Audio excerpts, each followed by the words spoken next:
Okay, thanks, Jason.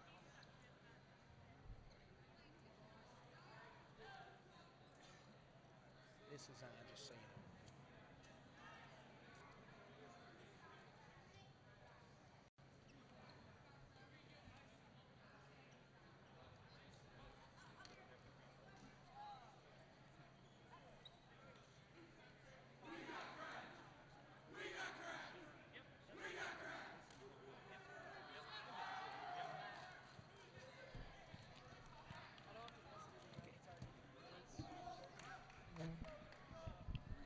Good afternoon and welcome to Daytona Beach, Florida, side of the 2012 USA Wrestling Cadet National Duels. The Greco final two familiar foes in Illinois and Minnesota. Illinois, of course, last week in Indianapolis at the Schoolboy Duels. A sweep in both Greco and Freestyle. Illinois a year ago, and Schoolboys, Cadets, and Juniors taking both styles across the board.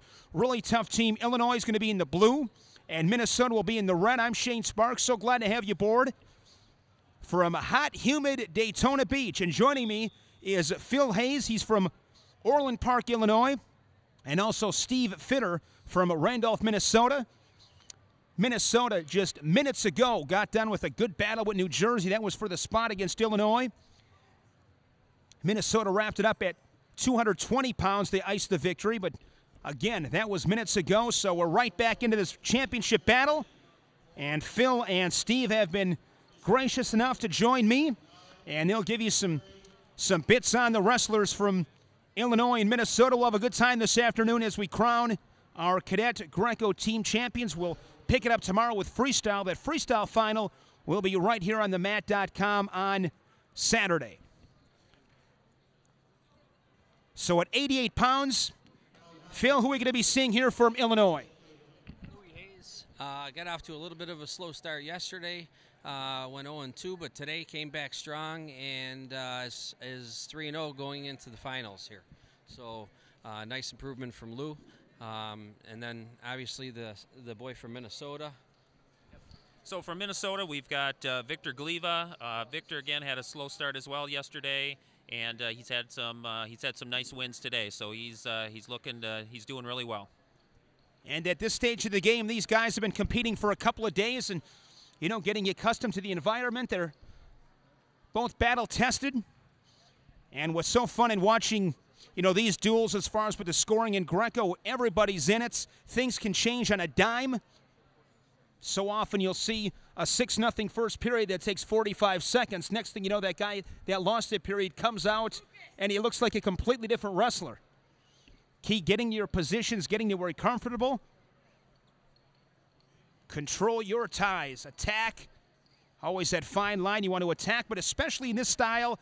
And one thing that I really appreciate about it is you got to know what's going on. I mean, mat awareness is so critical. Got to know the score. And with these cadets, a lot of these guys, you know, they're learning.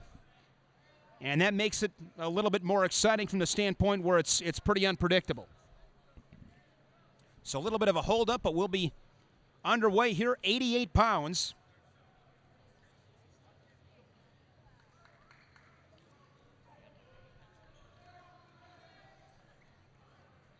And we are set. Illinois and Minnesota, these two have met a time or two over the years, and we are underway.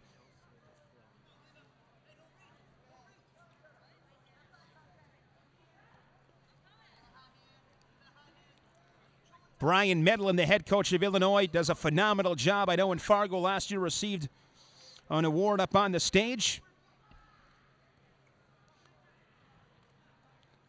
No score, 25 seconds in. These two right now just kind of feeling each other out a little bit.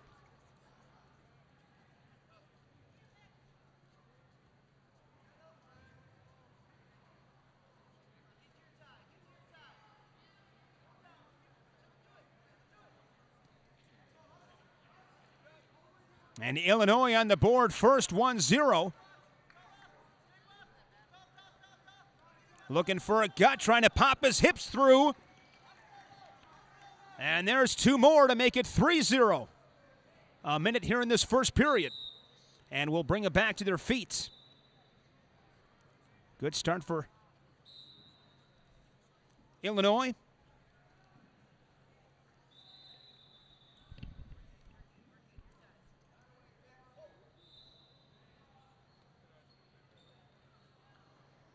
45 seconds remaining here in this first period. Takedown and a gut for 2 here in this first period for Illinois. As they say, always want to throw that first punch. Momentum is big. Another score there for Illinois, 4-0, 30 seconds. Momentum is big. You want to come out here, set the tone. In wrestling terms, you want to punch him in the mouth. 22 seconds. And important here for Minnesota, down 4-0. You got 20 seconds to work with. Right now, the objective is to score a point. Want to get on the board. Down by 4, I don't think you're necessarily, you don't want to do anything real crazy because you don't want to give up a tech and lose by 6. But at that same time, if you can find an opening, get 1 point, it's going to be big. And in a match like this, I'm sure 2 very good teams are evenly matched up in their lineups. And every point, every position is going to be critical if you want to find a way to get this one done. So 4-0, first period for Illinois there. Brian Medlin, head coach for Illinois, and I'm just really impressed with the job that Illinois has done. I've been involved with USA Wrestling now for about 4 years, and they are clearly, with all due respect to everybody else, they are the head of the class. There's just no other way to say it. So here we go in the second period.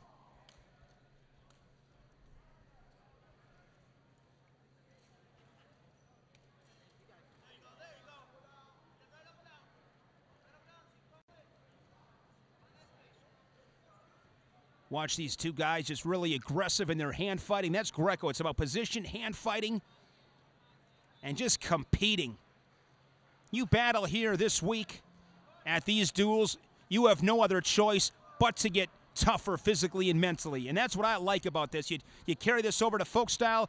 Freestyle and Greco, very different than folk style, but at the same time similarities. And you can take the skills learned in Greco and freestyle, and you might only be in those positions a time or 2 during the folk style season, but it might mean a big match, a big win, maybe a placement on the podium at state tournaments. You got to put the time in, and these guys, again, if nothing else, just the experience, competing different positions will serve them well in their future on the mat. 55 seconds. We're in the second period. Key here is Minnesota has not scored. One thing Illinois does a phenomenal job at, They did last year, that junior team stands out in my mind. They wrestled Wisconsin in the final. Wisconsin was a lot of firepower, a lot of big-time ammo. Illinois may not wow you, but what they do is they maintain position. Again, they're very aware of the situation, where they're at on the mat, what the score is. And somebody was telling me last year, it was a broadcast with Max Askren, and somebody had told him, and it made a lot of sense. The good wrestlers score points. The great wrestlers score points, but they don't get scored on. Here in parterre, another gut, no score, 20 seconds. Minnesota wrestling pretty tough in parterre defense, but now he's going to go over, and there's going to be 2. Illinois gets the first period 4-0. And a gut for 2 in the second period. It's going to be a 2-0 period, 4-0-2-0 for Illinois. And this is the Illinois recipe for success. That is textbook Illinois wrestling. So team score after one match, 3-0, Illinois. Next up, 94 pounds. What do we have for Illinois? Illinois, we have Antonio Moore from East St. Louis, 3-2 for the tournament, 2-1 for the day. So Antonio Moore, East St. Louis, 3-2 for the tournament so far, and 2-1 for the day. And how about for Minnesota, Steve?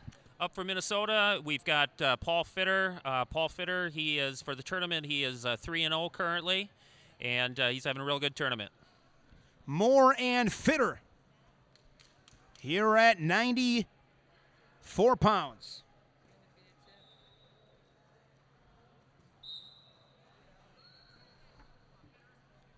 Good crowd, phenomenal job by USA Wrestling and the people here in Florida. Bill Grant, the Florida State Chairman, leading the way, and who was here last year and back here again in 2012. And nice facility, good crowd, great wrestling.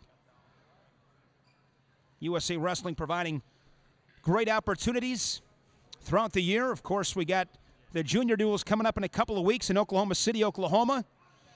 And then, hard to believe it, the granddaddy awaits mid-July. Fargo Dome, Fargo, North Dakota. No score, 45 seconds into this first period. Just a lot of pummeling. Again, trying to get position. Get to where you are comfortable. Get to where you're able to score. Just a lot of pushing and pulling. 2-on-1. Just good hand fighting. We saw that at 88 and here again at 94. It's kind of tough to tell who's even in control right here. Just kind of going back and forth. Good, hard, violent hand fighting. 40 seconds.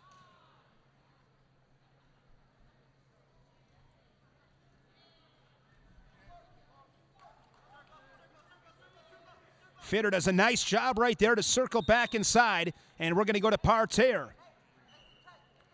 So Illinois blue will go on bottom. Fitter in the red, red on top. Parterre in the first period.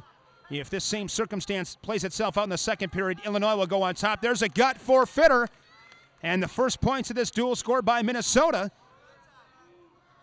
Fitter tight gut, 15 seconds.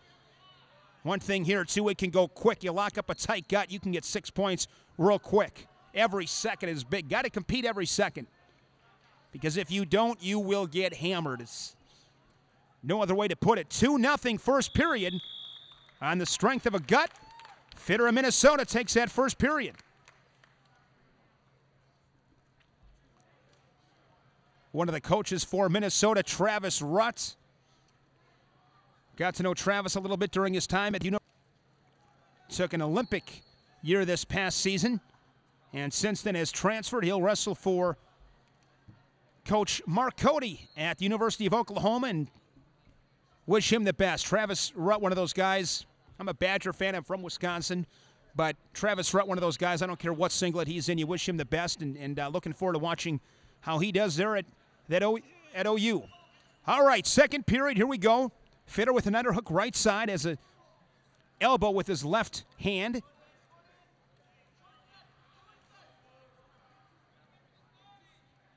Just so impressed with, I mean, these are 15, 16-year-old young men, and just the talent these guys have. They're tough.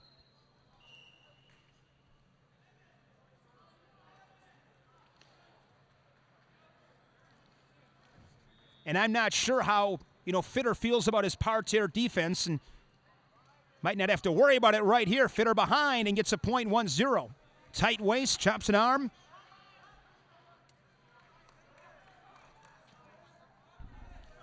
And that is going to be 2. Official said 1, and the judge and chairman went 2. And Fitter 5, he's going to get another one, and that's going to be a tech. Fitter 2-0-7-0. Fitter over Moore.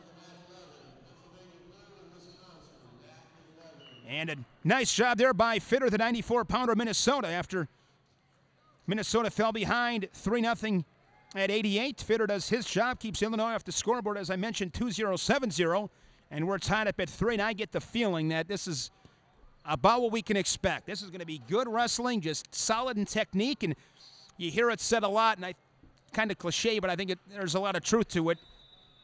It's about who doesn't make mistakes. Who does not compromise position, can't make mistakes. All right, next up, we're at 100 pounds, and what do we got here for Illinois, Phil? From Illinois, we have Miguel Silva, wrestling out of Plainfield South. Miguel is 4-1 for the tournament and 3-0 today, so nice start for today. And Steve, Minnesota, what can you tell us about this young man?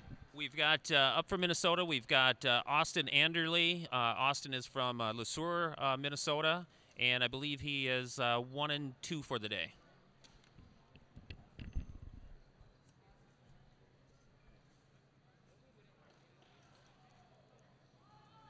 3-3 after 2 matches.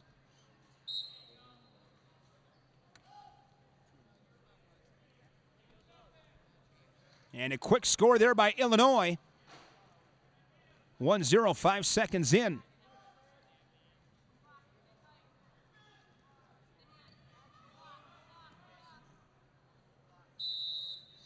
And we'll bring them back to their feet. Normally about 15 seconds, give or take a second or two before they bring them up back to their feet.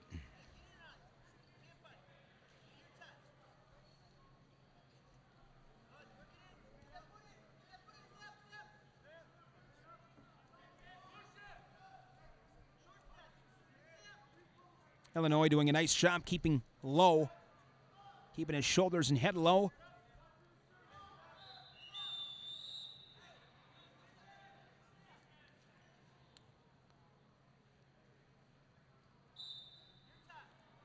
.115. Underhook there on the right side for Minnesota. Jacks that up.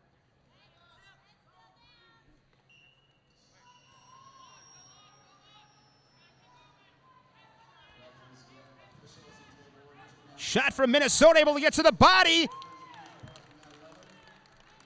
And that's going to be 3. And just like that, 3-1. 45 seconds. Nice setup there for Minnesota.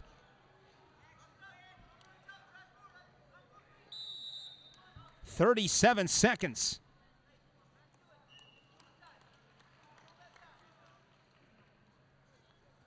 Contact issue. We'll get right back at it.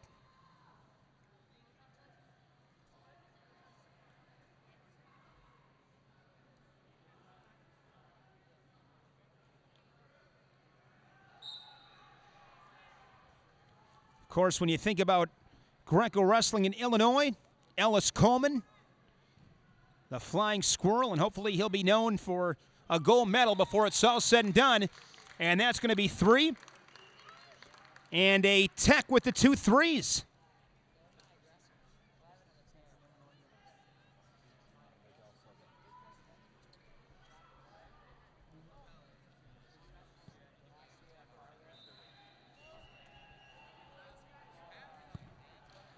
Anderle gave up the first point, but then the 2 threes give him the tech.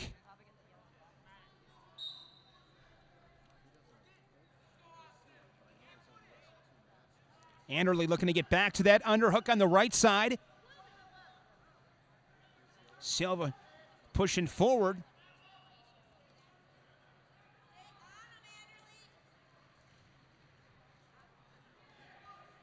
Silva looking for a head throw. He hit it for 3. And now 1 point for Minnesota, 3-1. Anderle looking for a gut near the edge. He's able to pop his hips and roll through. And we are tied up at 3 apiece with 1:23 in the second period. Again, Anderle taking that first period.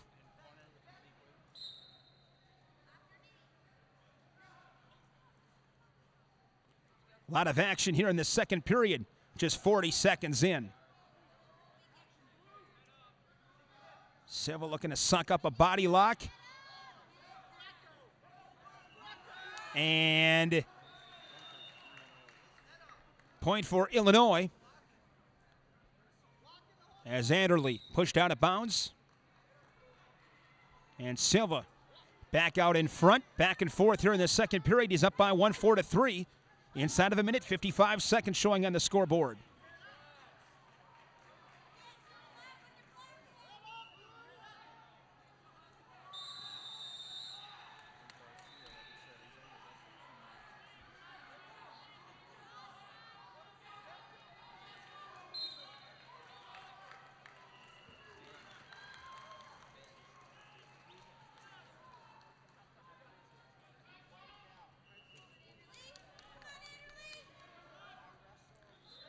Anderle down by 1.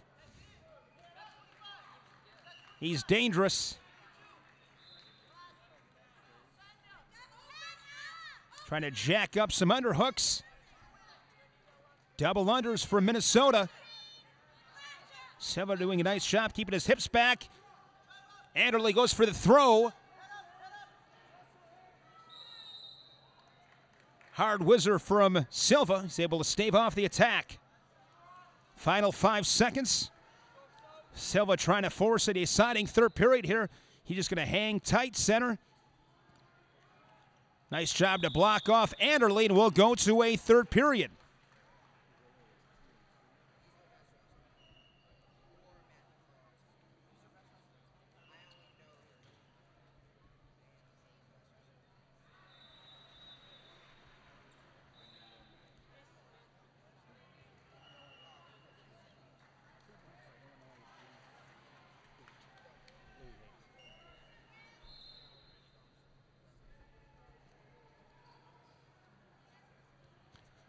Both combatants out for this third period.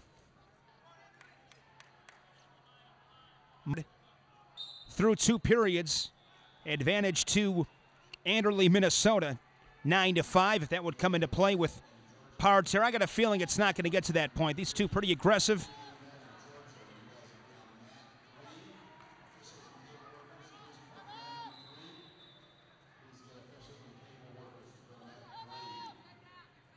Anderle with that underhook again, but pinching down hard on it is Silva. And that'll be one for Silva.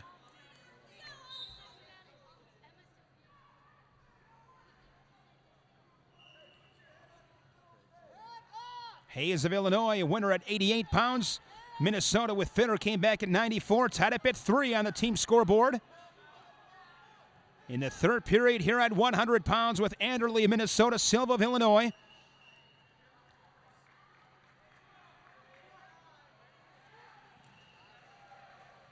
As we approach the minute mark in the third.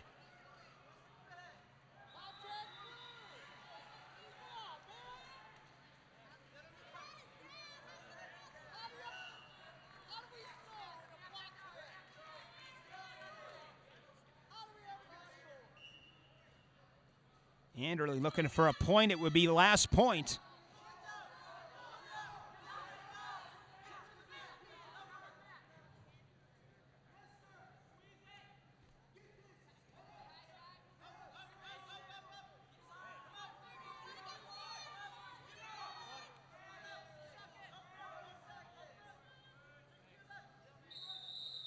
And back to their feet, 19 seconds. Expect Anderle to pick up the pace.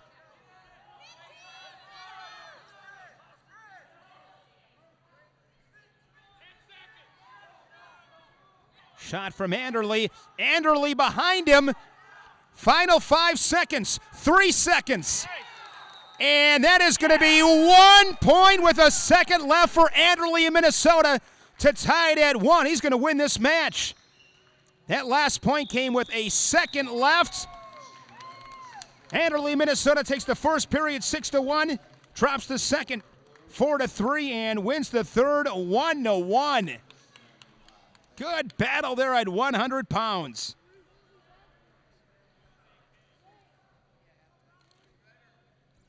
So a point for Illinois and 3 more for Minnesota. I believe we have a team score of 6-4.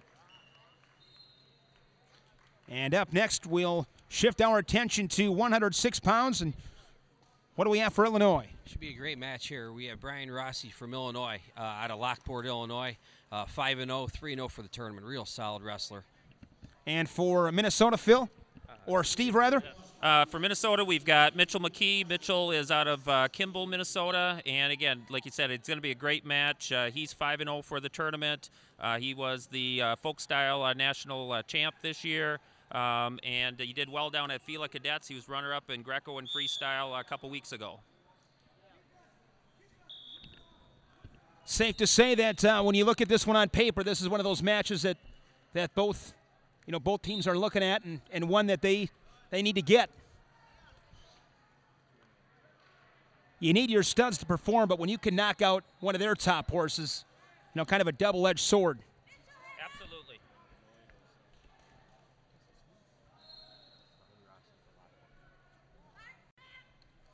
Rossi and McKee here at 106 pounds.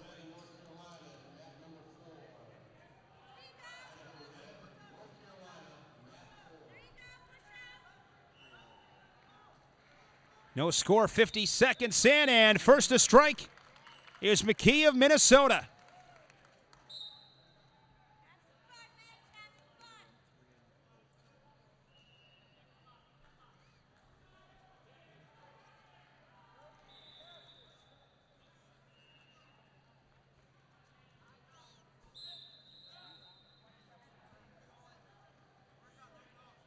McKee 2-on-1, working for a 2-on-1.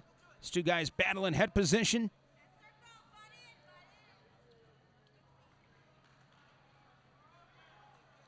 .35 seconds, first period.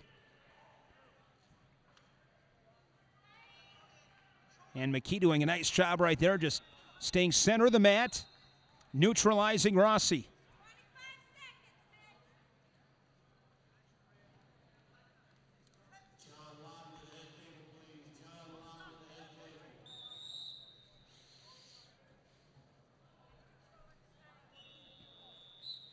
.14 ticks in this first period.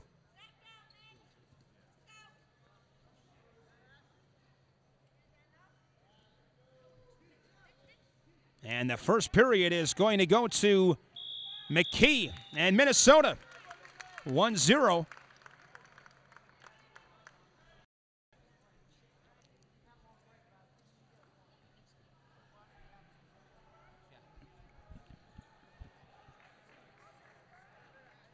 Who else, Phil, do we have along with Brian Medlin for Illinois? Okay. I believe Brian Medlin, Washington High School? Washington High School, yeah. It's from Central Illinois. Central Illinois. Very dedicated into the Greco. And McKee in Minnesota. A little bit of pain. Right shoulder, it looks like. Hopefully he's okay. Going to shake it off.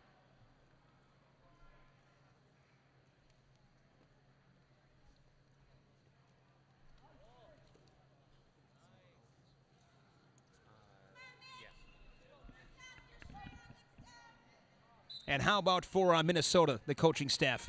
We got a great coaching staff. As you mentioned, we've got Travis Rutt, we've got Gary Ayer, and we've got Jim Mosloff, who Jim is our cadets director for our Minnesota USA Wrestling. They're doing a fantastic job. No score, 30 seconds into the second period. And they'll bring them back to their feet.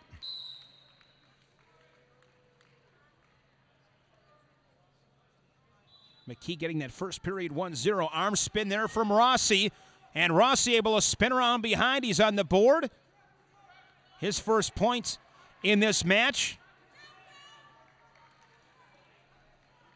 Now they put the point up on the board. Tally is up 1-0.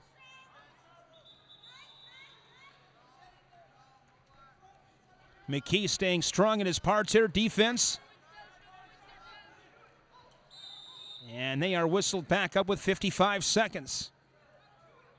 Pretty much what you expect in a match like this. Nobody's going to take unnecessary risks. Great respect, I'm sure, for one another. These guys, I'm sure, have grown up competing, know full well about the other one.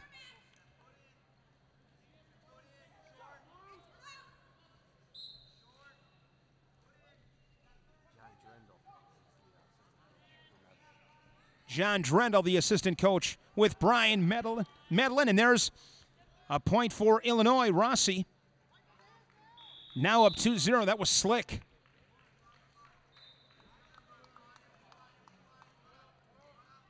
So it appears Rossi on his way to forcing a deciding third period.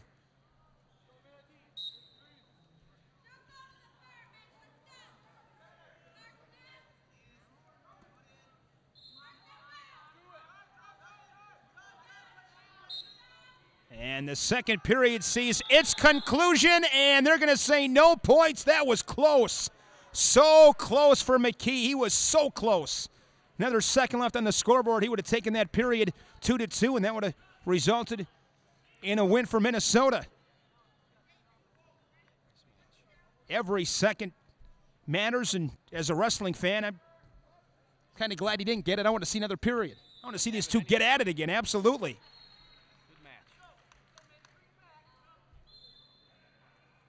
Doesn't get any better than this. Just two people out there inside that circle, the courage, putting it on the line, and doing whatever it takes to get your arm raised. Great chance to represent yourself, your family, and your state. And, you know, one thing with these guys, I mean, they compete against each other all year. And what's cool about these duels is gives these states a chance. These guys are teammates.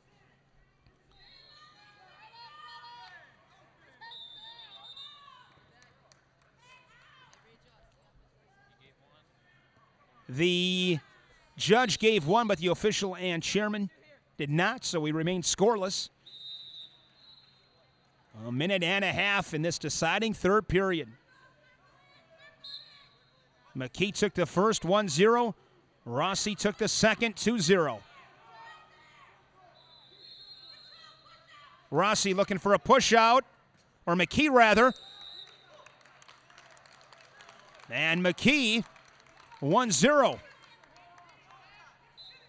And Brian Medlin comes over. He wants to have a word with the match chairman.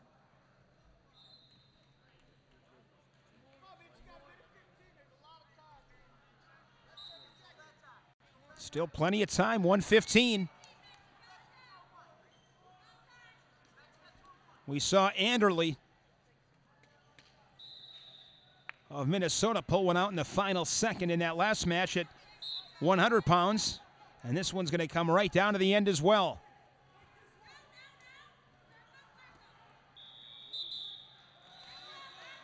Can tell Rossi picking up the pace. But McKee, it's really tough, and he spins around behind. No points. Good flurry there. 35 seconds. McKee clinging to this 1-0 lead in the third period.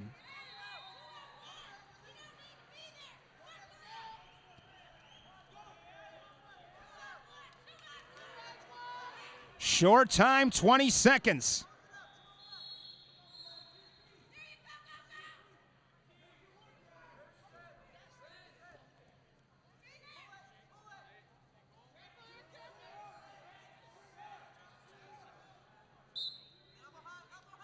And this one lived up to the billing to put a cherry on top. Exposure for 2 for Mitchell McKee.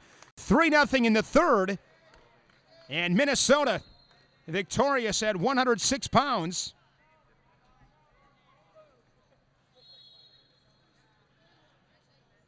And Minnesota extending its lead on Illinois to 9-5. 9-5 Minnesota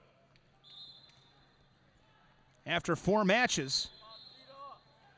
And since Hayes was victorious at 88 pounds, Minnesota has rallied off 3 straight. Couple of close ones. Minnesota so far has got the 2 tight matches. Next up at 113 pounds, what do we got, Phil, for Illinois? 113, we have Keegan Culkin out of Wheaton North. He's 4-1 overall for the tournament, and he's 2-1 today. So he's had a very good tournament so far. And how about for Minnesota, Steve? For Minnesota, we've got Blaine Scheida. He wrestles for Coon Rapids, Minnesota. Again, he was down at Fila's a couple weeks ago. He took 4th in Greco down there. He's really done a really good job for us. He's 2-2 on the tournament. He's wrestled up for Minnesota. He's doing a really great job. Culkin and Scheida bashing heads here at 113 pounds. Long way to go, but here in the early going, Minnesota with momentum. As I mentioned, they've gotten the 2 close ones.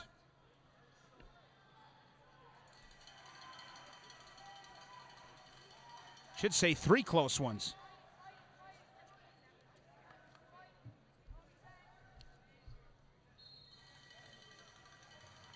I was right, 2 before with Anderle and McKean.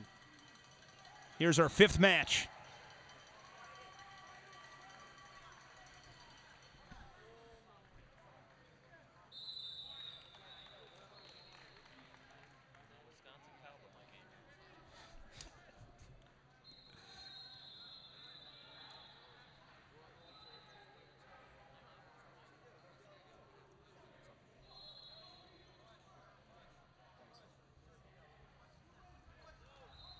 "20 seconds from parterre.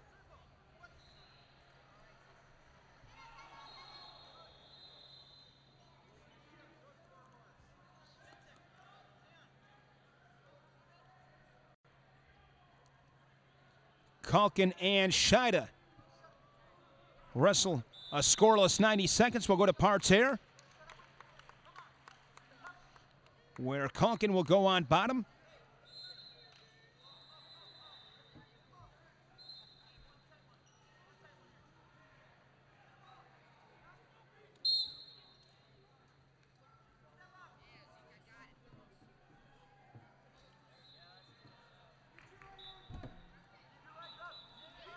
There's two.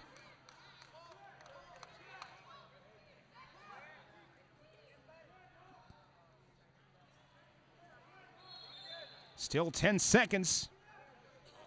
And now a point for Kalkin. And Kalkin is going to get this period 3-2. Man, Scheida right there did a nice job, got exposure. He was up 2-0. And with about 10 seconds left, got reversed and was turned himself, and that's a tough period for Minnesota to lose.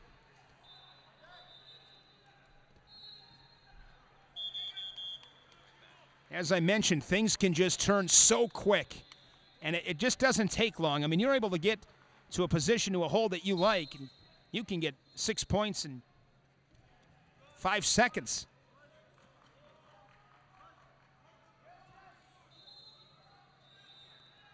Kalkin looking for a lift.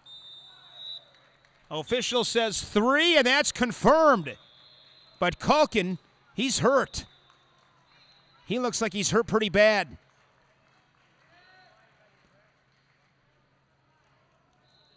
Hopefully he's okay. You don't want to see anybody get hurt, and I'm sure both these teams would tell you they want to beat the other one. They want to beat the other one with all their weapons. Yeah, you watch the kids come out of these tournaments after a few days, and I mean it's the battle scars. I mean, just absolutely just beaten up. I mean, just your face is a shield at these tournaments. I just love the way these guys look. That's what your face is for. Head and face always at first line of defense. So Kalkin is okay. That's great to see.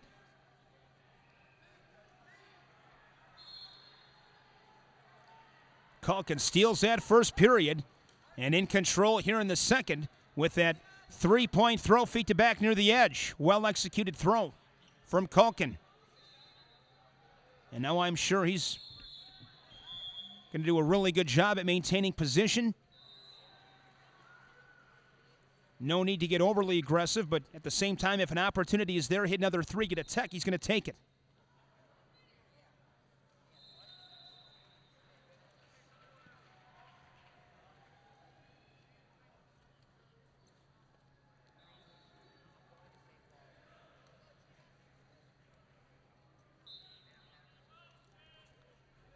Drag there from Kalkin.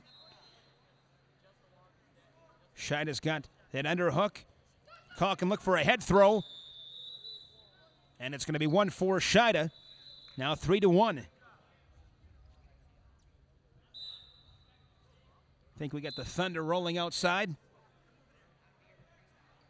It's always a great day to be inside wrestling. It is humid outside. One thing here in Florida, I haven't been here a lot, but it just like a heavy downpour, and then the sun's out 5 minutes later, and enjoy the sauna.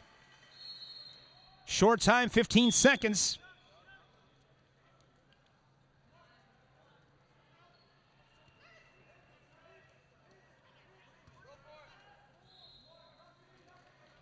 And Kalkin of Illinois gives Illinois a big win at 113 pounds.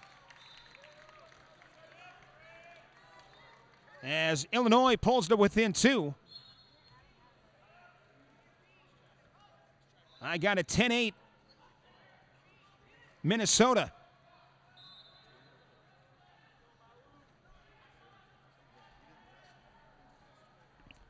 Up next, who do we have for Illinois at 120? We have Jonathan Marmoleo from Glenbard North. He's up next. He's actually undefeated so far this weekend, and undefeated for today as well. So, again, a very solid wrestler out of Glenbard with Coach Hahn. And at 124, Minnesota. For 120, we got Malu Warrer. Malu wrestles for Apple Valley. Looking forward to this match. Couple big names in Illinois with Marmaleo and Wayward and Glenbard North and Apple Valley. Two of the premier wrestling programs in the country. So this will be fun. And action is stopped as the clock went out. Malu 2-2 for the tournament. And as Apple Valley comes up, want to wish Coach Jackson the best. Longtime coach there at Apple Valley, very successful coach in high school wrestling. Has decided to move on to the next chapter of his life. I wish him the best. Talked to him a couple years ago at the Cheesehead, and at that time, in talking to him, he had said, yeah, you know, I think he's got some young kids and wanted to, you know, enjoy them a little bit, spend a little bit more time with his family. That's a lot of time. That's a big-time commitment. All right, here we are. Marmaleo and Wayward.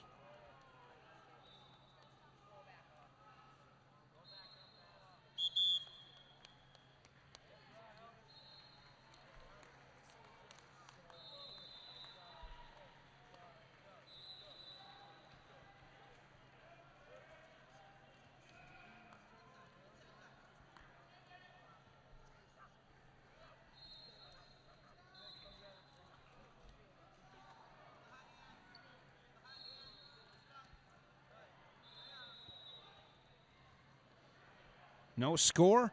Coming up on 1 minute.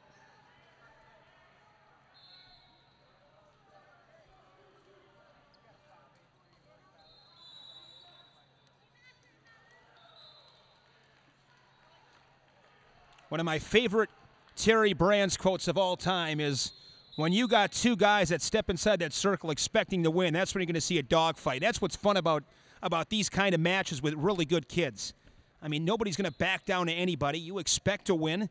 That's what you demand out of yourself. Your team expects you to win, and that's when it's fun. Two horses going to parterre. Marmaleo will go on bottom.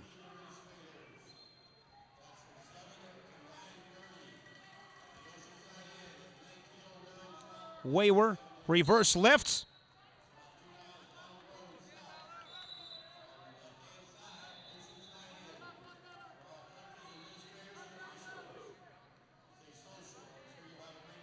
Marmaleo, tough on bottom with his parterre defense, staying heavy. And I believe we'll come to our feet. 10 seconds.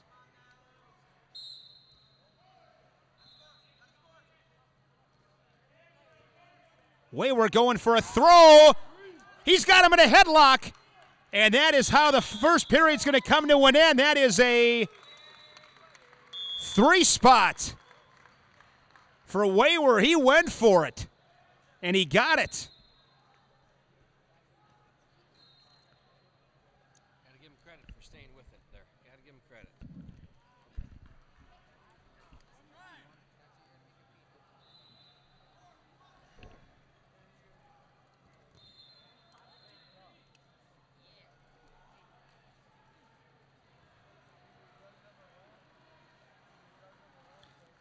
You know, and you look at that final 10 seconds. If Marmaleo doesn't go, then he's going to get a point. Win that period 1-0, keep Wayward off the scoreboard. But Wayward gets that head throw for 3, gets the period, keeps Marmaleo and Illinois off the scoreboard. So just such a fine line in these matches. I mean, these guys are so close, and it's just little things that, you know, really make a big difference, or can. And I think that was a good example of that. We'll see how it plays out.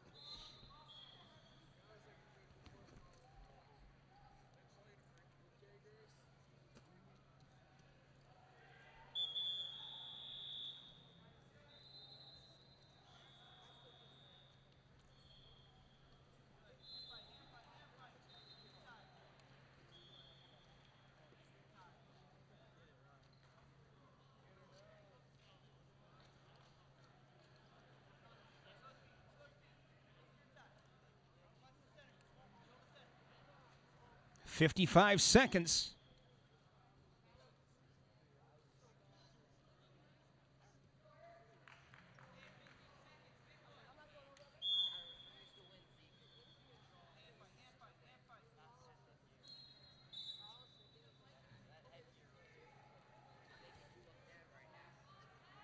And once again, we'll go to parterre. This time, Wayward will go on bottom.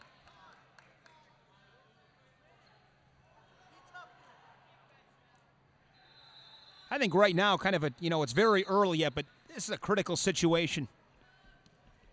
Wayward with a big opportunity for Minnesota right now. And Marmoleo answers the call. 2 confirmed.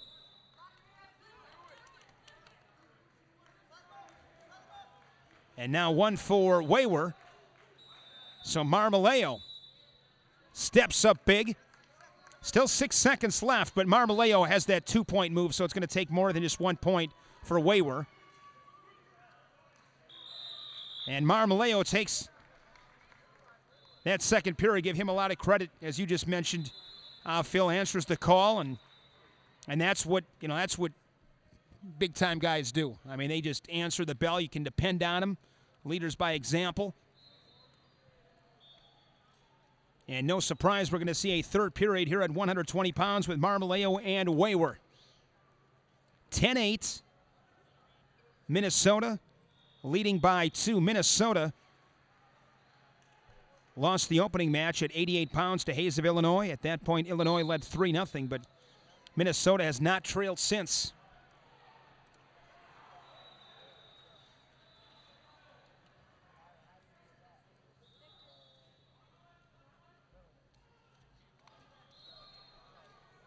Wayward has scored more points in the first 2 periods. If it would go to parterre, then I believe he'd have his choice.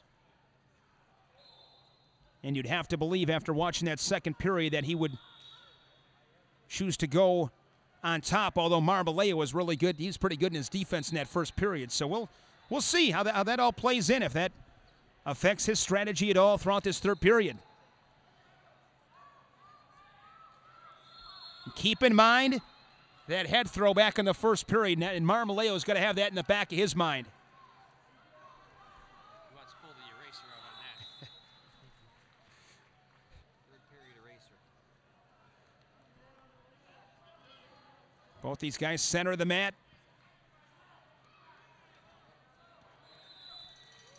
Pummeling, hand fighting. Good fight. 15 away from parterre. We'll see how these two play it. Anybody willing to pull the trigger, take a risk?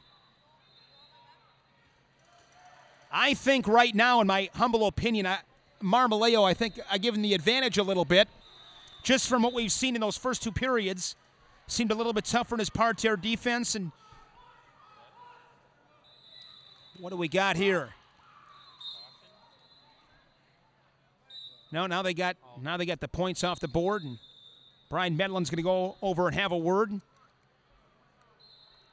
So here's an interesting call. You look at Wayward just now. He just looked at Travis Rutt and shrugged his shoulders as if to say, really not where I want to be right now. But he is going to go. He's going to go on top, and you can tell he hesitated a little bit. I don't think he's overly confident. So we'll see what happens.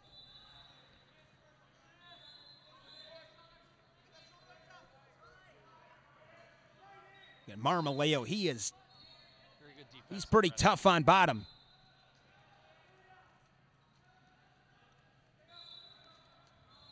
Ten seconds. And after dropping that first period, 3-0, Marmoleo of Illinois is going to rally back to take the second and third periods. What a battle. Marmoleo of Illinois, the winner at 120 with that decision. And we are tied up at 11.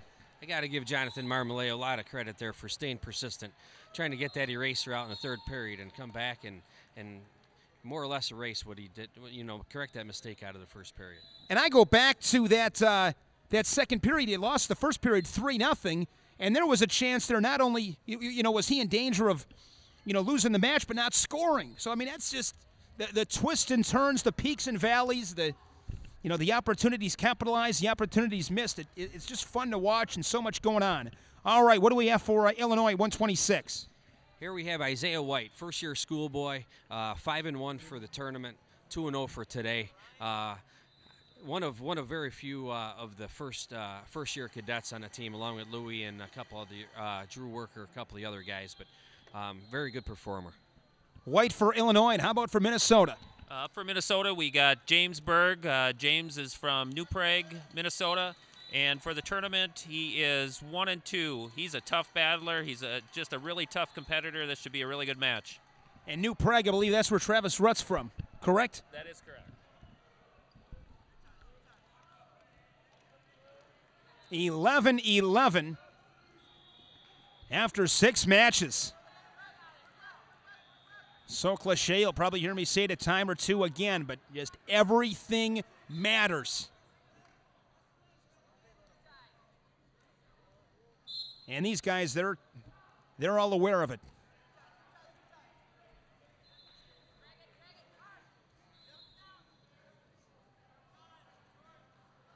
White able to get to the body, gets behind and gets the point.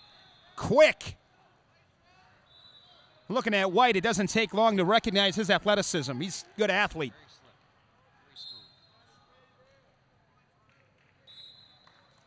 And that's going to be a caution 2, so 3-0. And they'll start in parterre with 1:10 in this first period. Minnesota coaching can have a word at the table with the chairman, as Berg will get some instructions from Travis Rutt. Brian Medlin, instructions to his athlete, White of Illinois.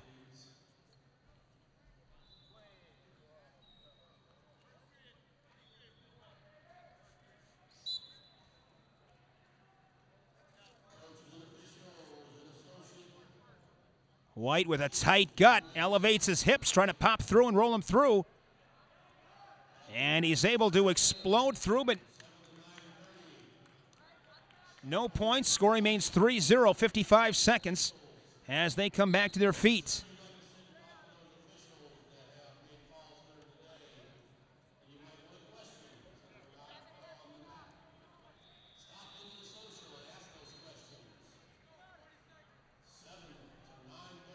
Look at White fighting the hands of Berg, attacking the hands, making it awfully tough for Berg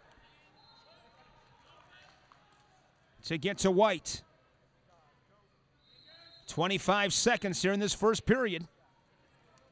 White with a takedown, then a caution 2 on Berg, 3-0. And White he's going to stay center of the mat. They stay center. Circles back in. And White is going to tack on one more. 4-0. And the first period in the books.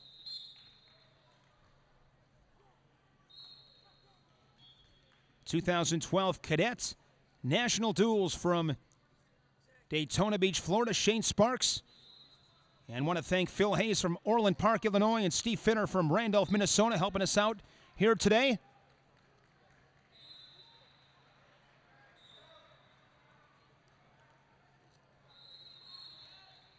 I'm not sure. I'd be curious to know. Maybe Jason Bryant back at USA Wrestling in Colorado Springs could answer this for me via text. But I'm trying to think with Illinois. As I mentioned, they swept schoolboys last week. And last year, between schoolboys, cadets, and juniors, they won freestyle and Greco. I believe they swept the whole deal. Actually, the schoolboys took third. Minnesota actually was the champion last year. They took first. I believe Wisconsin was second.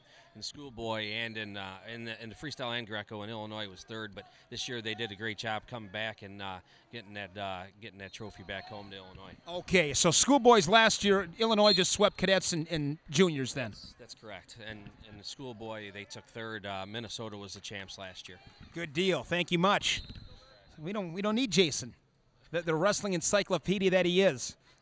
You can just hear him yelling at me at his computer going, no, that's not right. That's not right. White leading 1-0 here with 1:15 in the second period after taking the first period 4-0.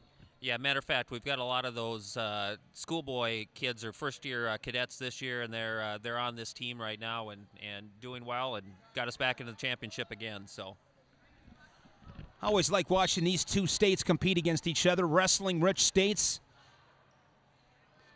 And I always, in the back of my mind right now, I'm thinking to myself, down the road, which one of these guys is going to be a national champion? Which one of these guys might be an Olympian or a world champion someday?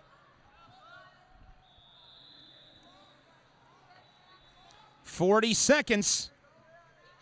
Berg looking for that point. That's his priority. Get on the board. And if he'd be able to do it right now with just over 30 seconds left in the period, situation we're able to score that last point, might get the period, extend the match. A lot of things going on right now. But first things first, Berg has got to get a point.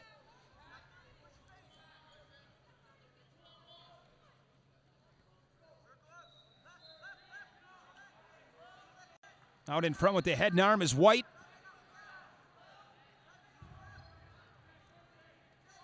Just 15 seconds.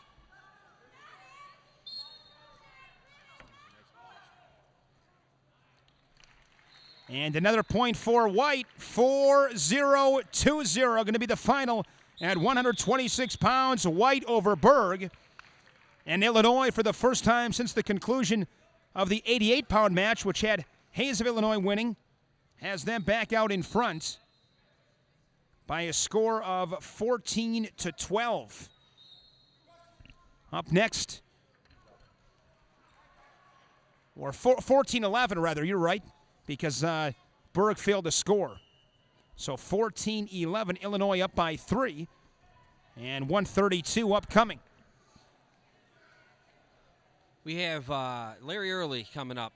He's out of Oak Park River Forest High School with Coach Mike Powell out of OPRF. Such an advocate of Greco wrestling in our state.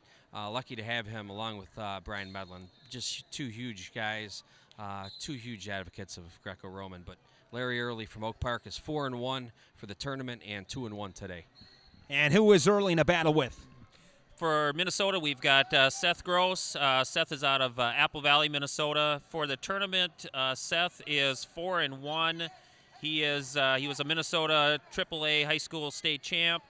He won the FILA Cadet freestyle championship a couple weeks ago in freestyle, and he was third in Greco. Early and Gross. Before we had Wayward and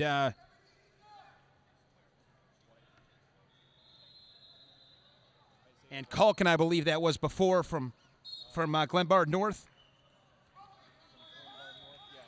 So talked about those programs, and again, here's Apple Valley and before, as Phil mentioned, Oak Park River Forest, a perennial power in Illinois. Great school. Mentioned Coach Powell. Had the chance to meet him a couple weeks back. I was at the Illinois Greco Championships for saw the schoolboys and cadets and juniors. Gross looked like he was going for a throw, but Early gets the point, or did he? We'll see, because it was really close to the 30 seconds, and they gave it to him. He must have got that with about a second left before they were going to go to parterre. That was close. Big point for Early. That was big.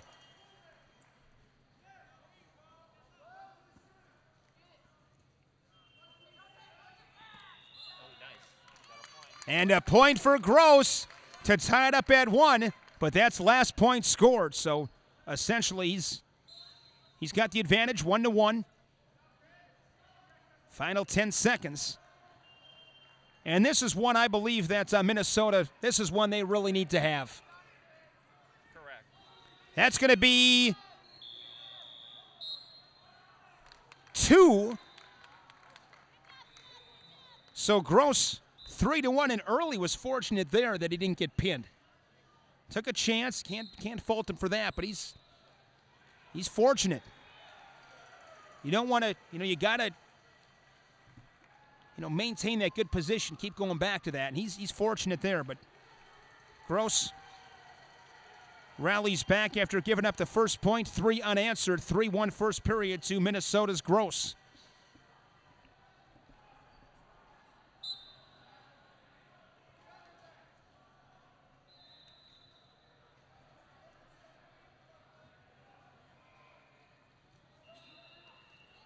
Early had an underhook.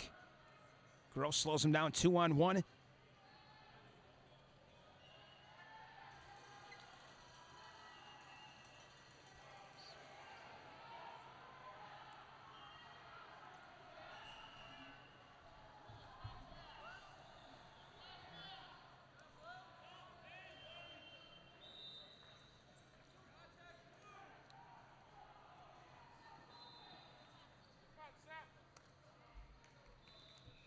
.115 showing in the second period.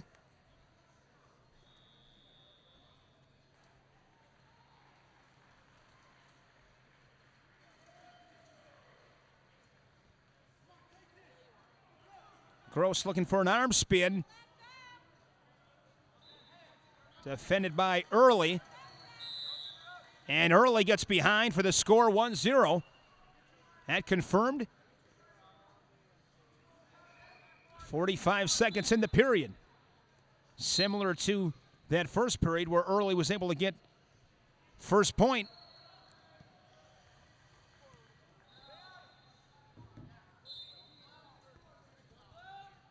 And Gross wasting no time, and that is going to be 1 for Gross. These periods mirrors of each other. Gross goes back to that arm spin. And Early looking for a throw, got him tight.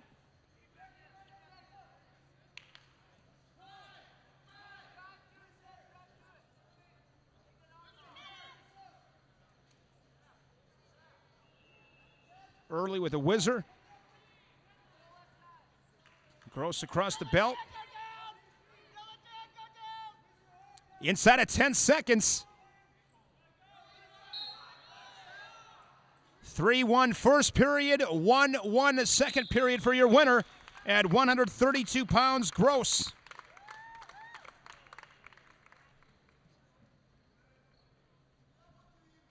So 3 for Minnesota. Early scoring points in both periods. Point for Illinois, so 15-14, Illinois up by 1 as we head to 138. 138 from Illinois, we have Joey Gunther out of Libertyville High School. Joey Gunther is actually undefeated for the tournament. He's 3-0. And how about for Minnesota? For Minnesota, we've got Mason Brownlee. Mason wrestles for Montgomery Lonsdale. He's a really tough competitor. He's 3-2 for the tournament. This one going back and forth, no surprise, kind of like a couple of heavyweight prize fighters just trading blows up to this point.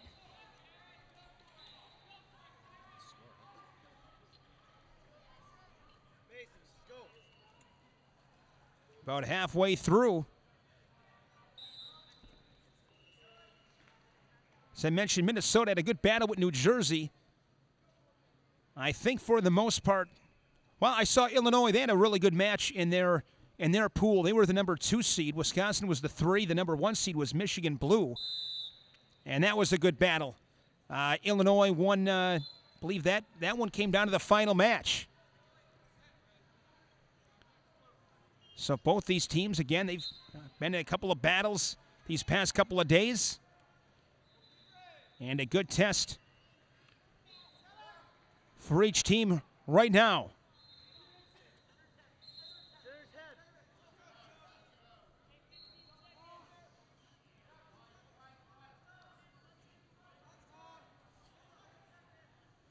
That was a big win for Gross at 132.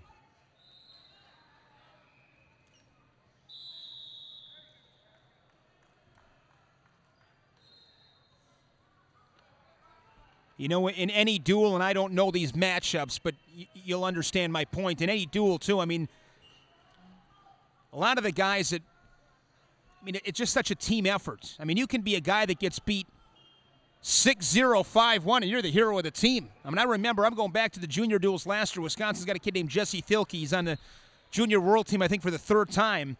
And I don't remember, I think it was Illinois.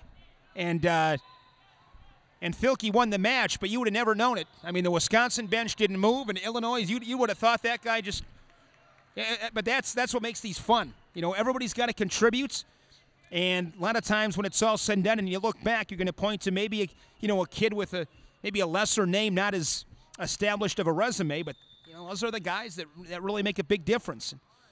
And that goes back to every position, every point, competing hard, and really knowing your role, knowing your strategy, and being able to execute a game plan. Here we go, Parterre with Gunther on bottom.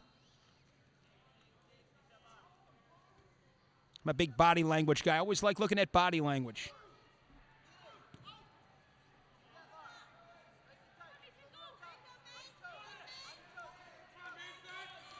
Brownlee looking to get him with the gut. Gunther holding strong.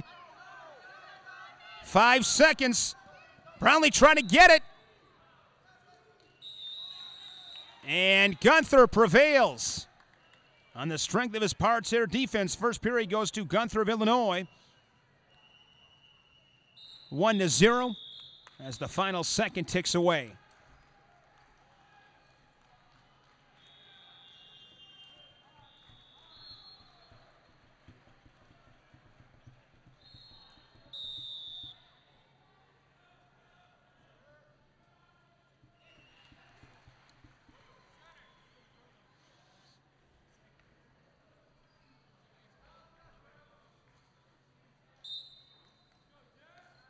And here we go in the second.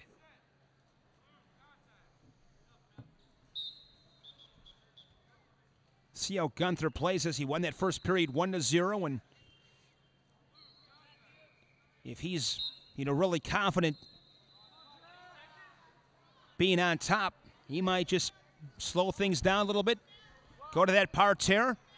Not going to happen as he's up 1-0. Guts him. That is going to be hand-to-hand for 1. 2-0, and out of bounds back to the center at 126.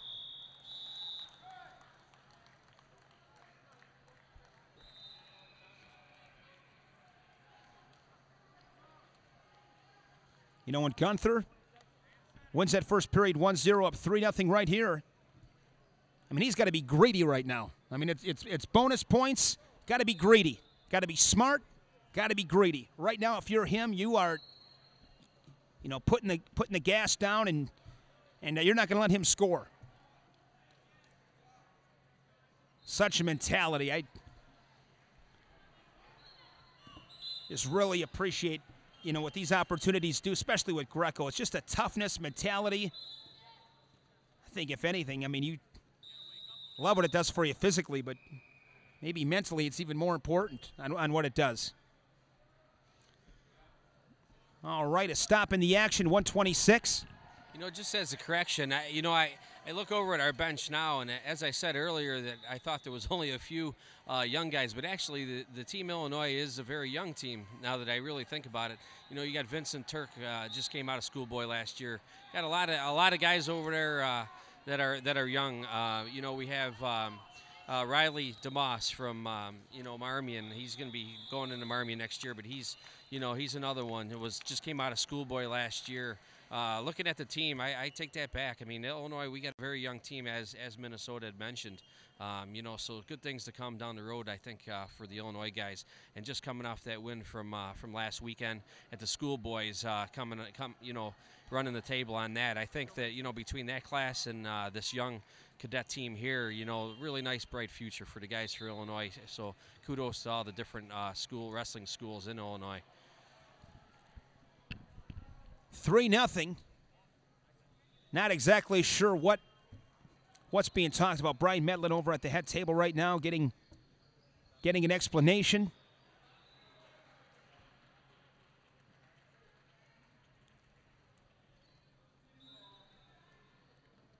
Brian Medlin mentioned head coach at Washington, Dylan Reel, one of my favorite kids to watch. Had the opportunity to interview him in Fargo, get to interview the champions. My favorite all-time interview at Fargo, I've answered that question many times.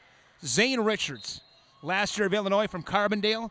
And I think Zane's going to Illinois. I thought, did he originally plan on going to Northwestern? I'm not sure. I'm not exactly sure, but I do know that he is going to be heading to the U of I with Heffernan and his crew over at U of I. Yeah, they'll like him.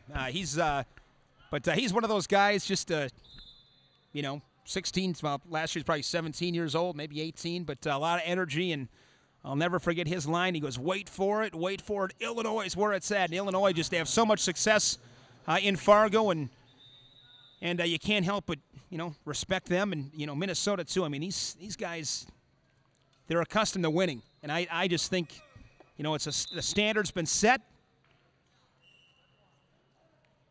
and they're leaders when it comes to wrestling in the country. The Illinois, the Minnesotas, Pennsylvania. Another thing I like at events like this is kind of the state pride. I mean, my own opinion.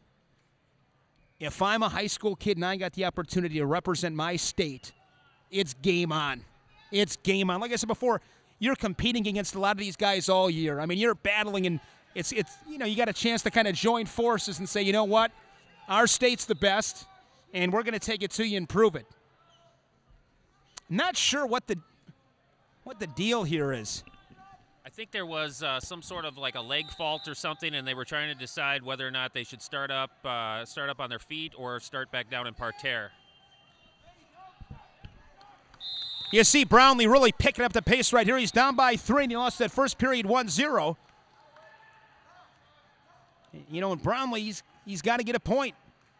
If he's able to get a point, that'd be huge.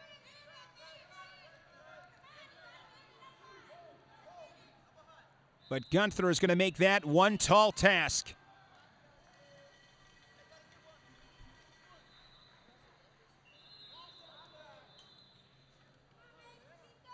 Two-on-one from Gunther, just tying him up, slowing him down. Precious time ticking away on Brownlee, Minnesota, here at 1:38.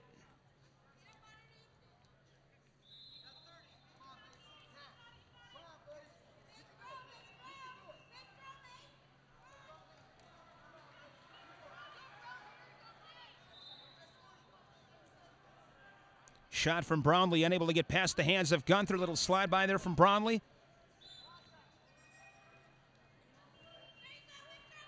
10 seconds. And Gunther of Illinois in straight periods.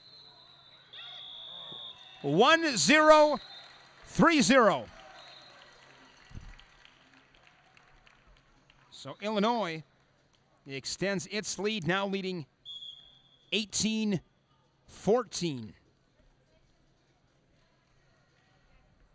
And we're set for 145 pounds. Who do we got for Illinois? We have Trace Corello out of Mount Vernon, Illinois. He's 2-2 actually for the whole tournament, and he's 1-1 today. But Trace Corello, another first year, just out of schoolboy last year, first year cadet. So we'll see how he does here in this finals match. And how about for Minnesota? Up for Minnesota, we got Mason Manville. Mason is 5-0 for the tournament. He wrestles for Apple Valley. He's also a first-year cadet. He was a Triple Crown schoolboy last year. And, again, just having a great spring wrestling season. Manville, by the way, spelled B-E-A-S-T. This kid is the real deal. And he's in a tough spot right now because Minnesota down by 4, but against Illinois, you don't want to fall too far behind against either one of these teams. You don't want to let the other one, run off and hide. This is the biggest lead for either team up to this point. Minnesota after 106 led by 4, 9-5, and 4-point advantage here for Illinois. They lead at 18-14. Corello and Manville. No score 40 seconds into the first period.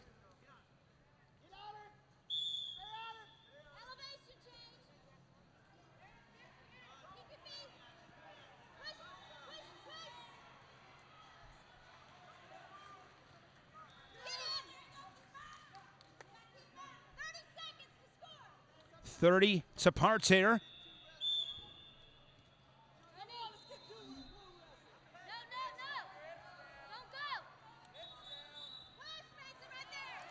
And out of bounds. Point for Manville of Minnesota.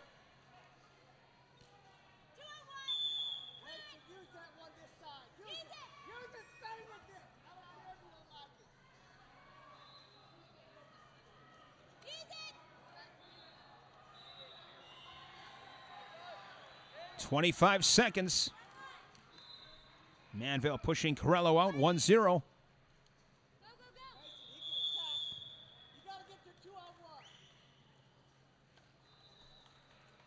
Manville goes back 2-on-1. Trying to pull him straight down.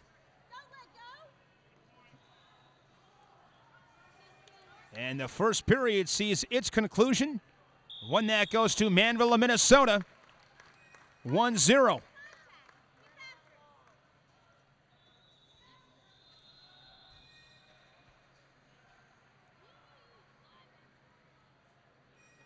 I want to remind you to join us for the Freestyle Championship Final, the broadcast. That'll be on Saturday. Remember last year, Freestyle, it was Illinois over New Jersey. Screwy Louie from New Jersey helped me out with that broadcast. He's another wrestling encyclopedia. Screwy Louie. Made famous on Flow. And Manville again. Quick point in the second period.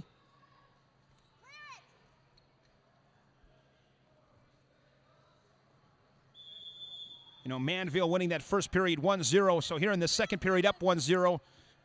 Wouldn't expect to see, you know, no need to go for anything real big. I mean, if it's there, of course, you take it. But, you know, it's one thing maybe you get a tech in that first period. If that was the case, you see a guy, you know, looking for those bonus points.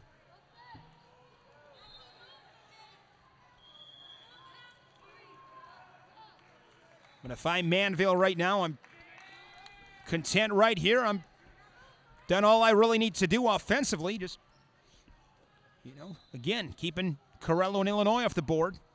And if he's able to do that, Minnesota would pull to within one.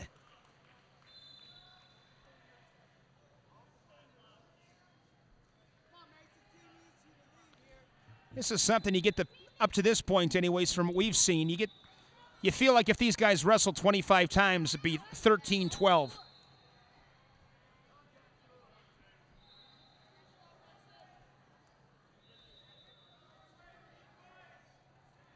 Half a minute. Manville with his forehead all taped up. And Manville now 2-0. Tight gut for Manville. Defended by Corello.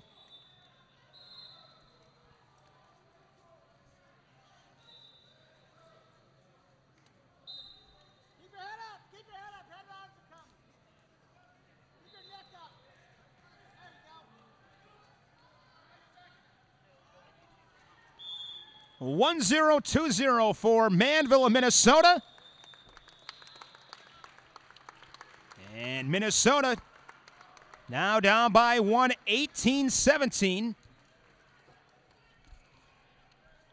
As we head to 152, what do we got for Illinois, Phil? 152, we have Xavier Montalvo from Montini Catholic. Really tough wrestler. 5-0 overall for the tournament. One of Izzy's kids, Izzy from Izzy style, obviously, but a really tough kid here from Montini, Xavier Montalvo. And how about for Minnesota? For Minnesota, we've got Dayton Racer. Dayton Racer is 3-0 for the tournament. Again, he wrestles for Apple Valley, and this should be a great match. Montalvo and Racer here at 152. This is exactly the way this should play out. 18-17.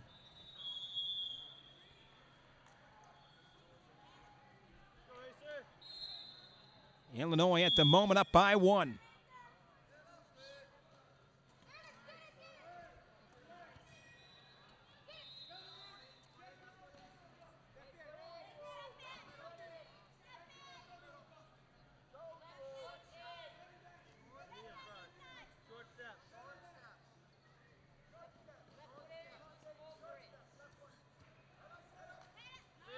Nice job there by Racer to score 1-0. Israel Martinez, head coach at Montini Catholic in Lombard. They've been coming to the cheese setup in Wisconsin in Kaukauna for quite some time. Oh!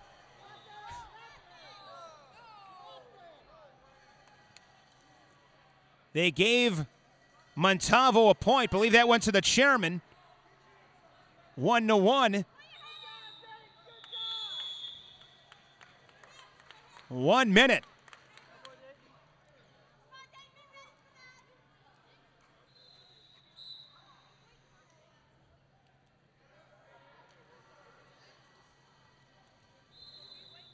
Apple Valley as well. They've been to the Cheesehead last few years. And that team they had a couple years ago with Destin McCauley. I think the unofficial national champion, I think they call it, but great team. Montalvo out in front, 2-1. Racer needs to get back to his feet, but he's going to be exposed for 2. And now 4-1. 22 seconds.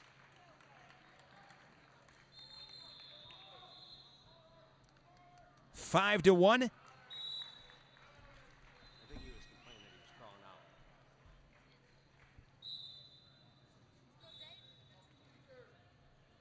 See how Montalvo plays this, up by 4. Exposure for 2. He could get a tech. He's to the body. Big throw.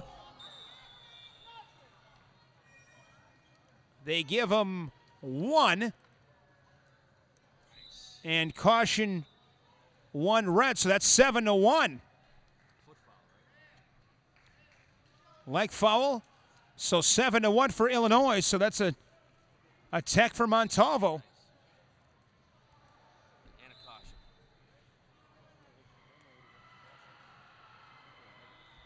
Looking at, I see 2 cautions for Racer of Minnesota.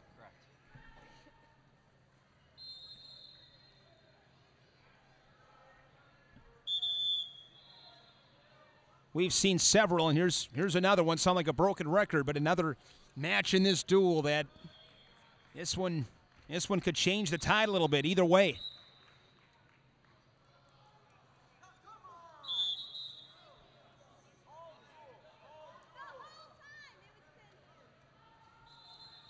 Travis Rutt and the Minnesota coaching staff saying all duel, all duel. Looking for the haircut.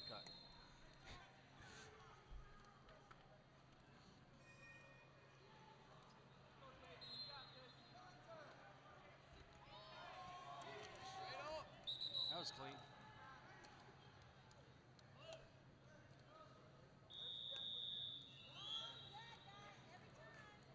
Brian Medlin.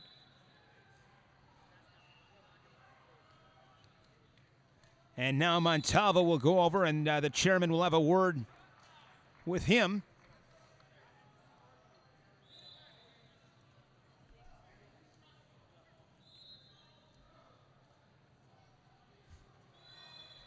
Here we go, 1:39 in the second, no score. Montalvo taking the first 7-1.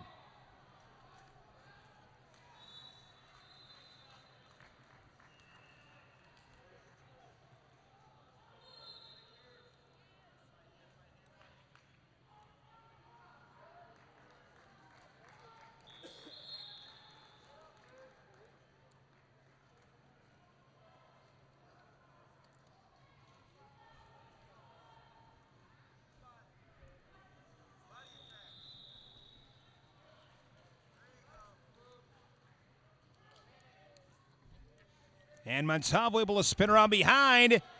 Looking for a big throw, and I believe that's going to be a fall. It is! 152 pounds. Montalvo deals Minnesota a huge blow.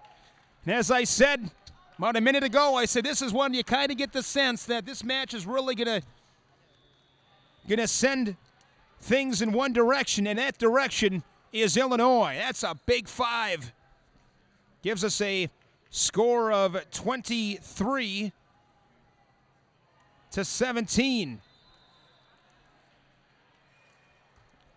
I mean, that was a thing of beauty, just well executed. Right before that happened, it was funny. I looked over at Prinz.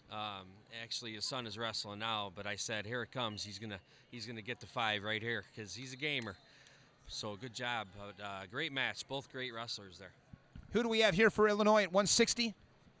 Zachary Prinz. Zach is out of Oswego East High School. 3-2 overall for the tournament, 2-1 for the day. So we'll see what happens here. Second-year cadet. And how about for Minnesota? Steve, who do we have? For Minnesota, we got Peyton Moore.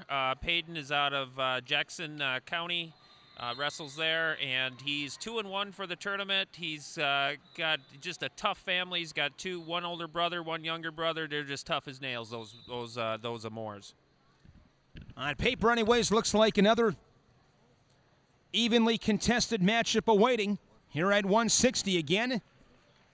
23-17, and Montalvo up to this point at 152.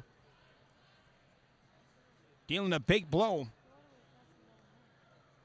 Getting the pin. That is the first one we've seen. And, Minnesota not going to back down. We got a long way to go. But the analogy I always use is, you can analyze things for hours and hours and hours if you want to and make sense of it all, but it's kind of like in football. Don't turn the ball over, you get a chance to win. And I think in wrestling, the equivalent statement there is don't get pinned. It's tough. Tough to win when you get pinned. And I say that also, want to make mention, it never falls on one guy. I'll never pin it on one guy. That's not fair. But give him Montalvo credit getting that pin at 152, a big crooked 5 spot on the board for Team Illinois. No score, 35 seconds in. Prinz of Illinois, Moore of Minnesota.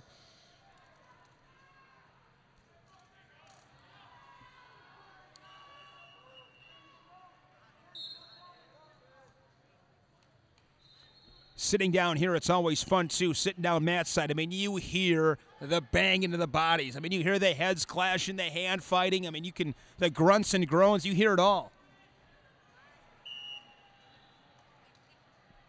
25 away from parterre. Prinz has an underhook on the right side.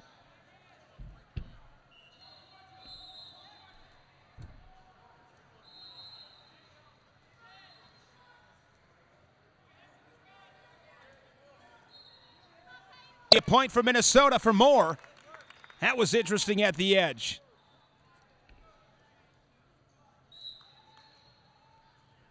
Shane Sparks here in Daytona Beach, Florida, along with Phil Hayes of Illinois, Steve Fitter of Minnesota helping me out this afternoon in this final between Illinois and Minnesota. It's lived up to the billing.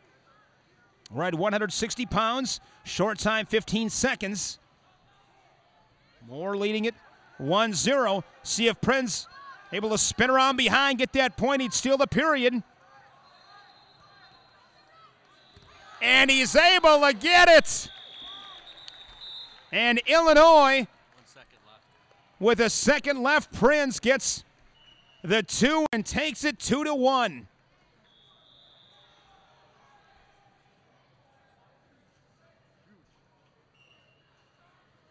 Right there.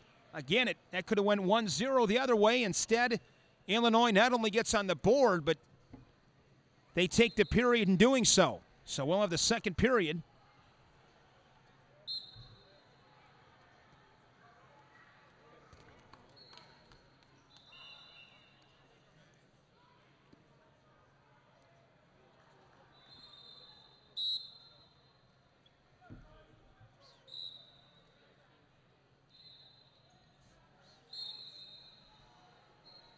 Can just learn a lot from watching these guys. I mean, just admire the tenacity and the toughness every single second they're wrestling. Again, I go back to that mentality. You got to believe in yourself. You got to trust yourself. Another big thing I like with Greco in freestyle is I think a lot of times it puts kids outside their comfort zone. And I think that's good for your just development as a person. And that's, again, another example on how wrestling and, life kind of intercede with one another. outside the comfort zone, makes you tough. And you can't be afraid to fail. You come out here, you do the best you can. At the end of the day, is important, you know, as it is. I don't want to diminish the importance of it, but it's a wrestling match.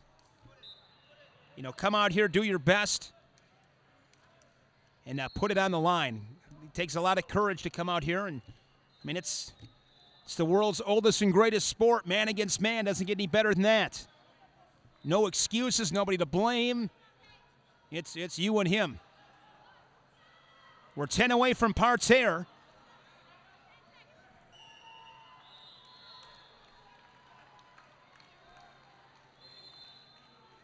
Scoreless 90 here in the second.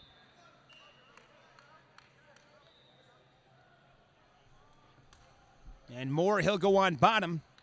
Curious, you know, strategically with Prince taking that first period, if he felt comfortable, if this is the spot where he wanted to be. Not sure, we'll see.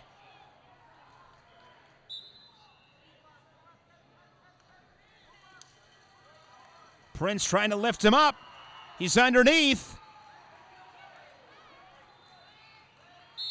Moore solid through 15 seconds.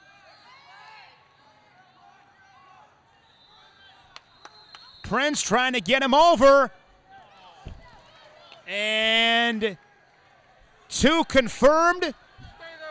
And Prince takes the first period 2-1. He scored late in the first to get it. And he scores late in the second. He wins it 2-0. Scored late in both periods. And Prince keeps momentum on the side of Illinois as they now lead it 26 to 17.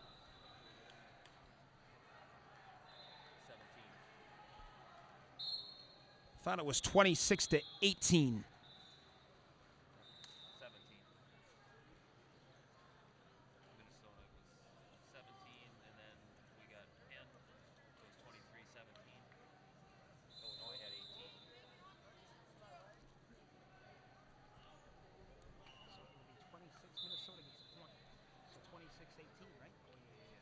Okay, 26-18. I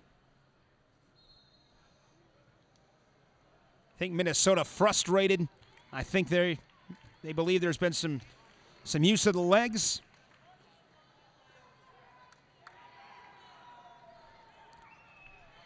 Starting to get a little bit late. We're up at 170. Who do we got for Team Illinois? 170 pounds. Illinois has got Alex Benoit from Marist out of Chicago, 4-1 overall for the tournament, 3-0 today. Second-year cadet. Alex, tough kid. Younger, his older brother also at Marist with him. Very, very tough kid. South Side representation right there. And how about Steve for Minnesota here at 170 pounds? Up for Minnesota, we got Luke Kelvington.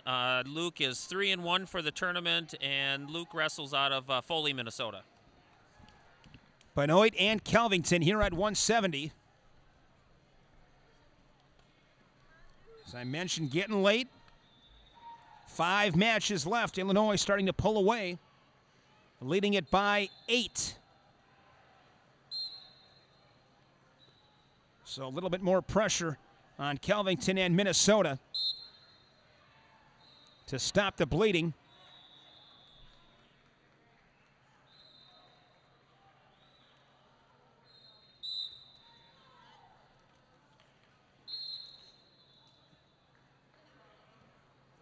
Again, broadcast of the Freestyle Cadet Finals on Saturday, and then we'll be down in Oklahoma City, Oklahoma for the Junior National Duels. We'll have the finals broadcast in both styles there at Oklahoma City University.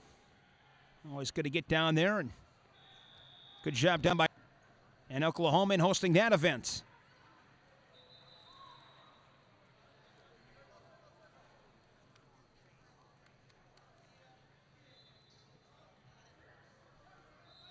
Kelvington 2-1-1, trying to move Benoit.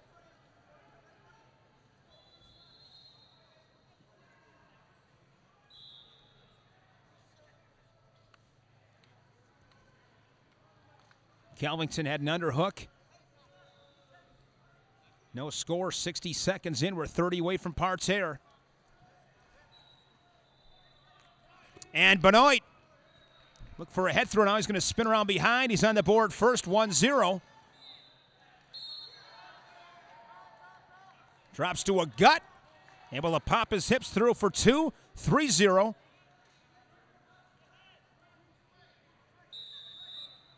And we'll come back to our feet, 37 seconds.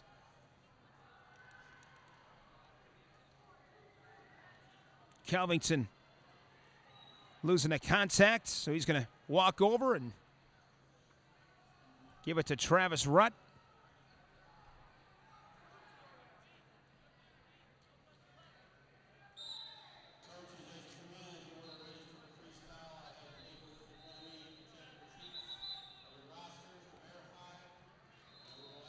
Kelvington trying to jack up double unders. But Benoit able to disengage. 20 seconds.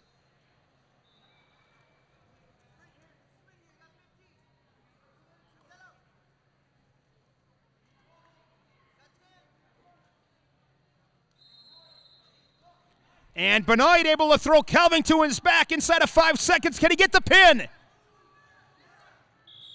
And Kelvington able to avoid giving up the pin.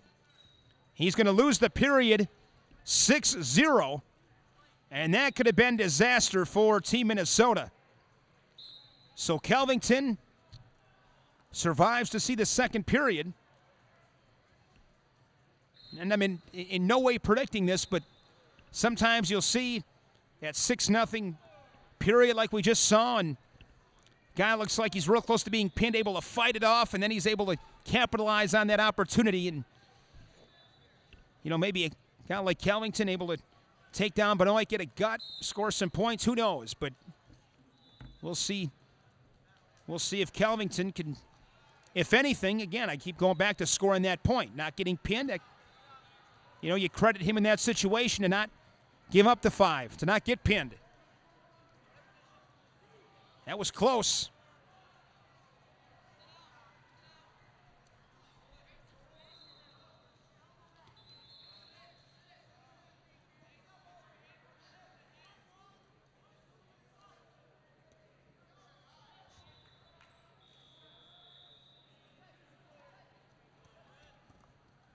And that is going to be 1 for Benoit.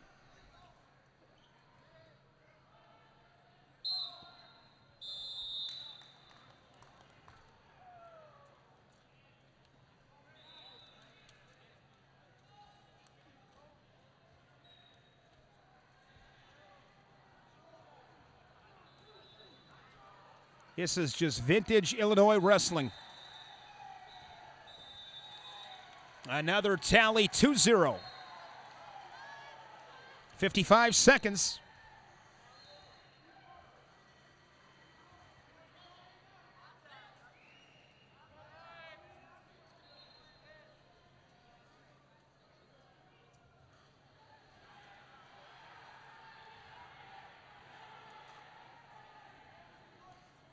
Benoit head throw, but rolled through by Kelvington.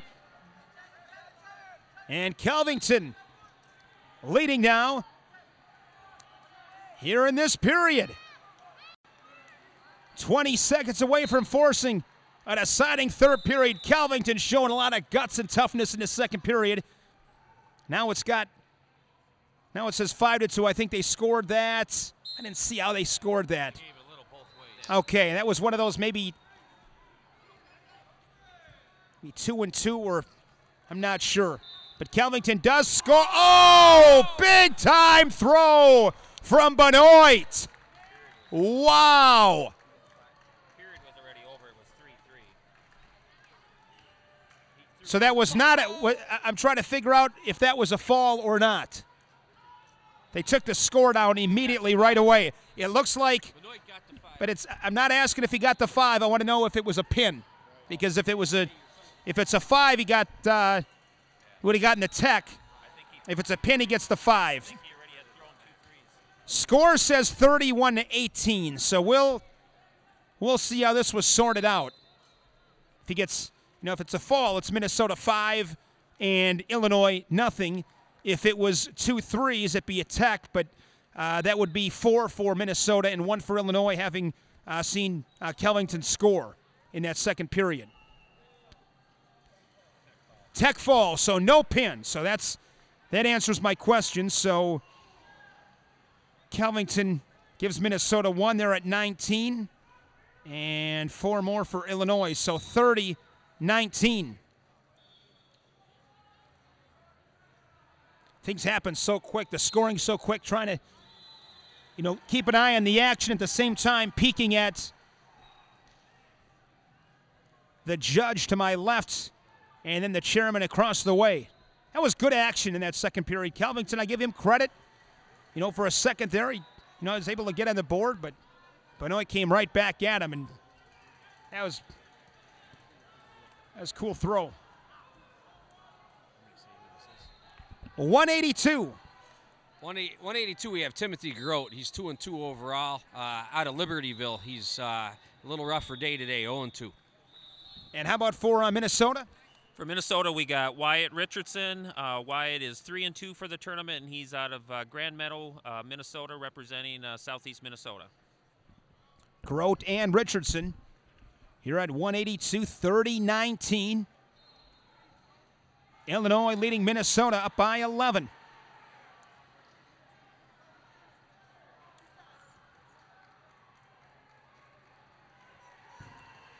Illinois looking to repeat as Greco champions in cadets. If I recall correctly, last year here it was Illinois defeating Pennsylvania in Greco and then Illinois beating New Jersey in freestyle. Could be wrong, but that's what I remember. And right now, Jason Bryant's either slowly shaking his head in agreement or screaming at the computer, one or the other. Want to thank Jason Bryant back at USA Wrestling. All his help and helping organize this stuff and all he's done. I mean, you talk about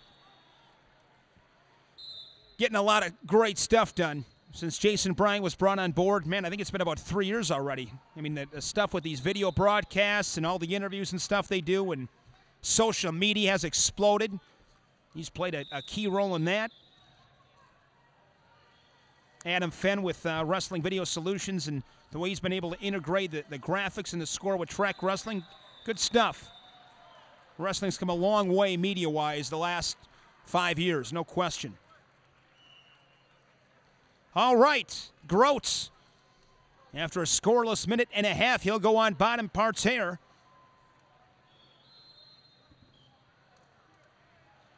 And Jason, I know he's excited.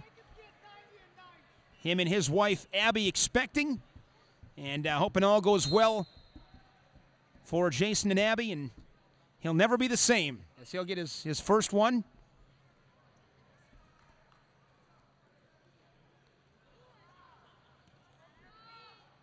Grote tough on bottom, halfway there. We got 10 seconds.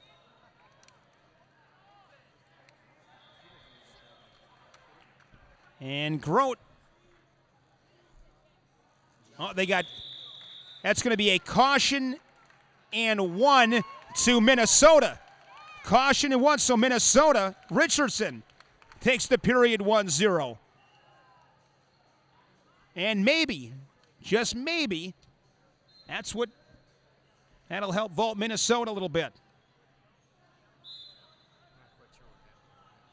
I didn't see, I just saw the corner of my eye the judge.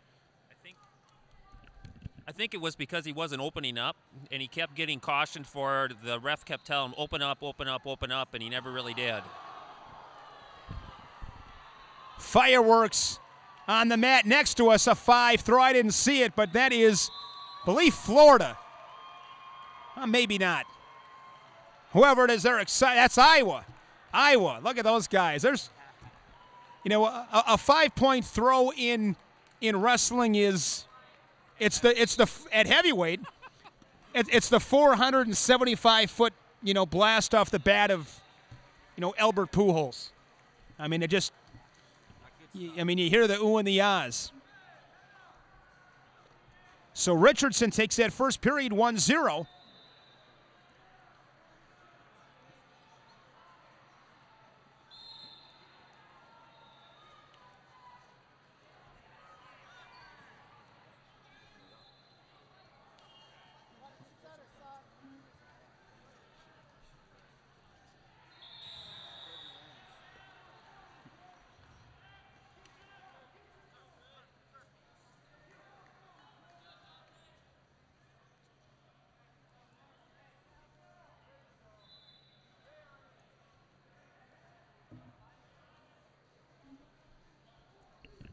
If I could just say one thing about Wyatt Richardson's dad, it's Jim Richardson out of Southeast Minnesota. He does so much for wrestling down there.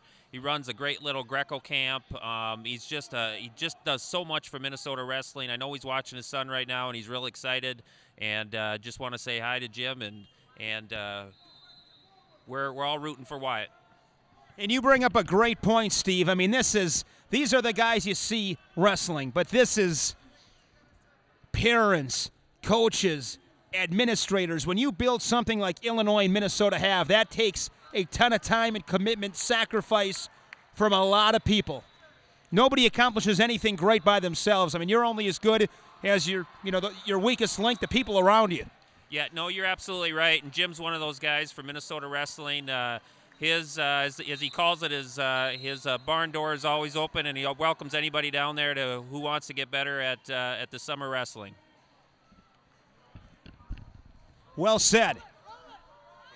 Final 20 seconds.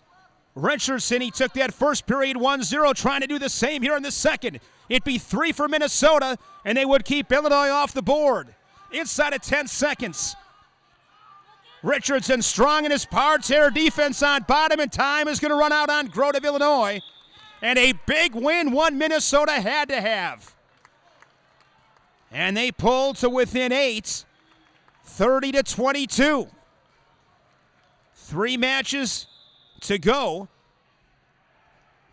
As we'll turn to 195, what do we have for Illinois? For Illinois, we have Andre Lee from OPRF, Oak Park River Forest, another one of Mike Powell's guys, having a phenomenal tournament, 5-0, undefeated for the tournament, 3-0 today. Here again, Andre, a big gamer, so hopefully he'll carry on and continue his winning success today. And how about for Minnesota here at 195? For 195, we got Daniel Vitale. Daniel is 4-0 for the tournament. If I recall, I think every one of his matches so far, he's pinned every kid, and he wrestles out of Sartell, Minnesota. So it should be a great match. Nice. That's what I want to hear. 2 horses, 2 battering rams getting ready to bash heads together.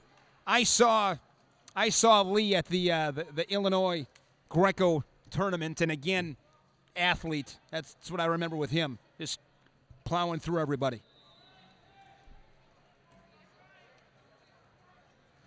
You know, hard to believe. You look at him and he's, what, 16 years old maybe?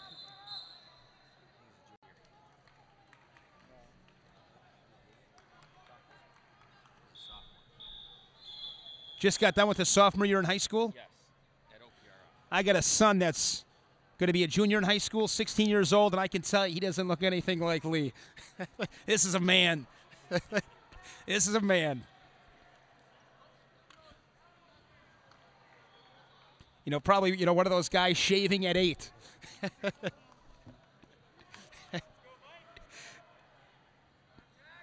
I was not one of those guys. I think I was about 23, 24. I was one of those guys dying. You know, you want to shave so bad it finally comes, and now it's horrible, you know.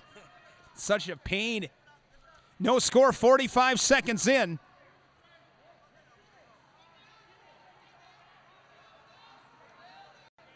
And, of course, for a couple years you think you have to shave it. You don't have to. You're just fooling yourself. 1 minute, no score.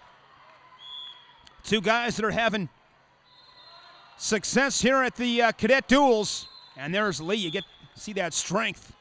He's able to push Vitale out. And he strikes first. He's on the board, 1-0, 50 seconds.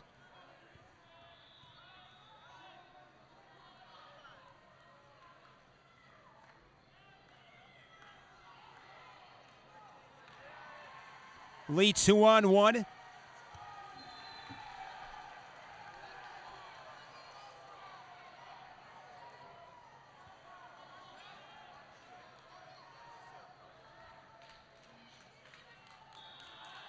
Short time, 20 seconds. Vitale looking for that point, looking to steal the period.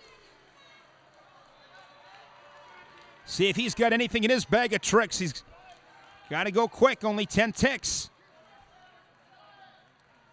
And you look at Lee, he is like a pillar. Standing firm in his position and takes that period 1-0.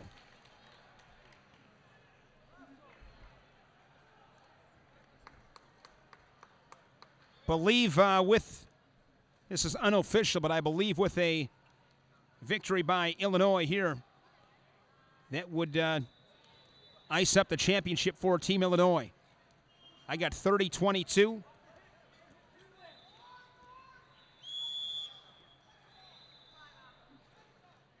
He for sure secures the victory if he keeps Vitale off the scoreboard. That would make it 33-22. And with 2 weights to go, 33-32 would be the best Minnesota could do.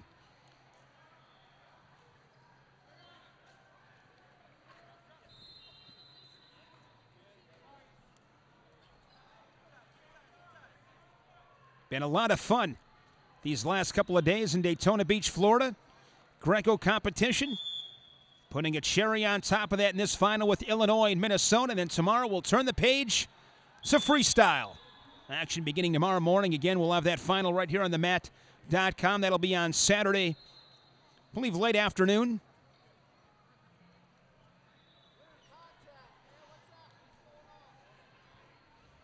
No score, 55 seconds into this second period. Again, Lee took that first period 1-0. Got a push out.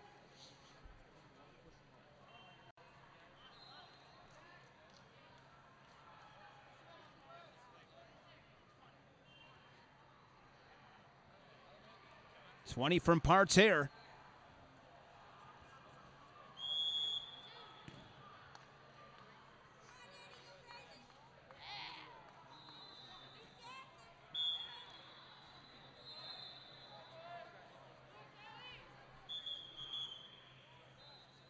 And a scoreless 90.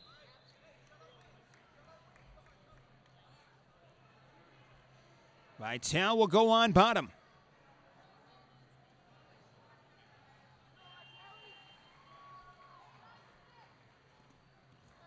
That is going to be attention blue, attention Lee.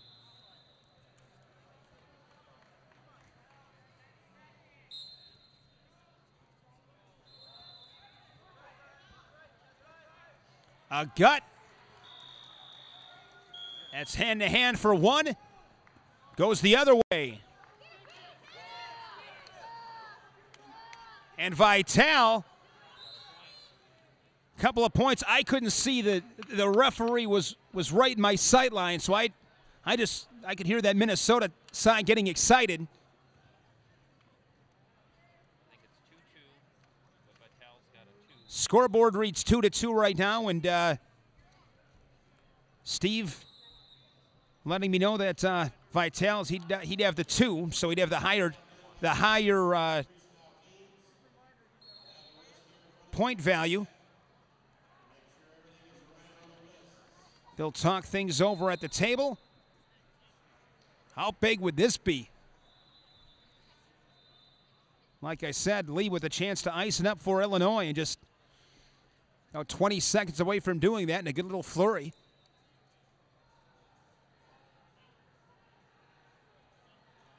Vitale doing his part, doing all he can to keep Minnesota's hopes alive. And 2-2, 13 seconds, so expect Lee to really pick it up.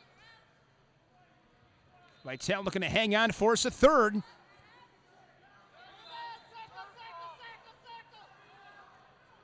And he does it. Vitale steps up big for Minnesota to get that second period. We'll go to a deciding third.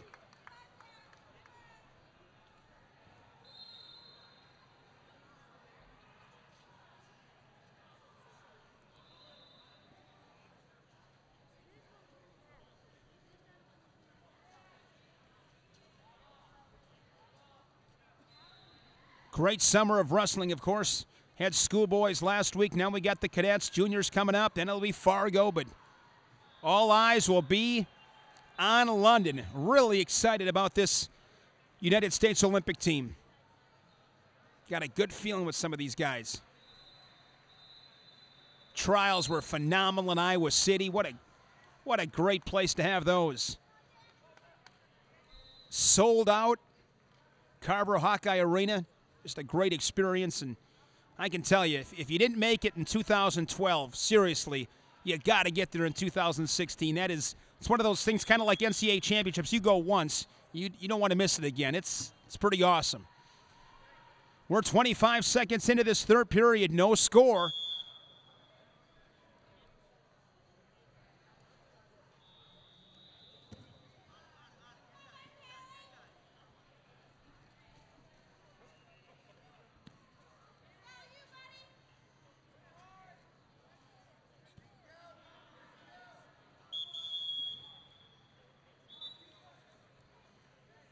Whistle from one of the side mats, and both these guys thought it was this mat.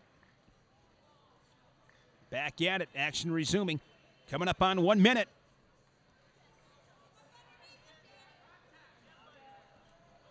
And Lee has outscored Vitale 3-2. We'll see if that comes into play. Parterre awaiting 15 seconds down the road.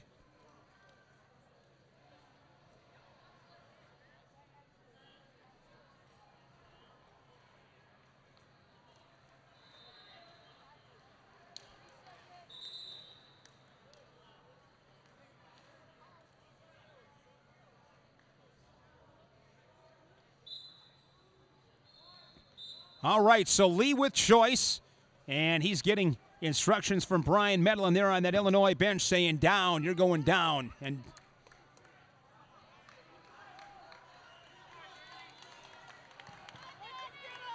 Lee assumes bottom.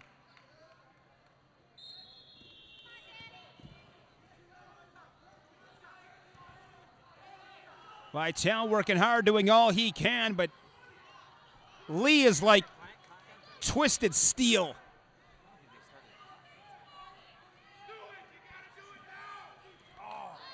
Vitale was close. Vitale bull rushing him.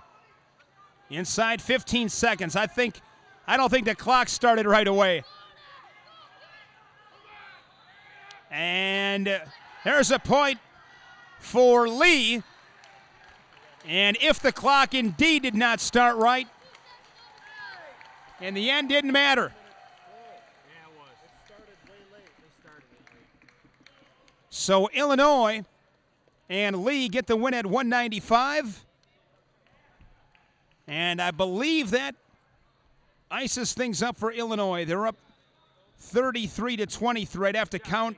I'm assuming unofficially that Illinois on criteria, if it was 33-33, has one more matches. So with that being said, congratulations to Team Illinois, your 2012 Cadet Greco-Roman champions, as they repeat their feat of a year ago right here in Daytona Beach. Who do we got at 220 for Illinois?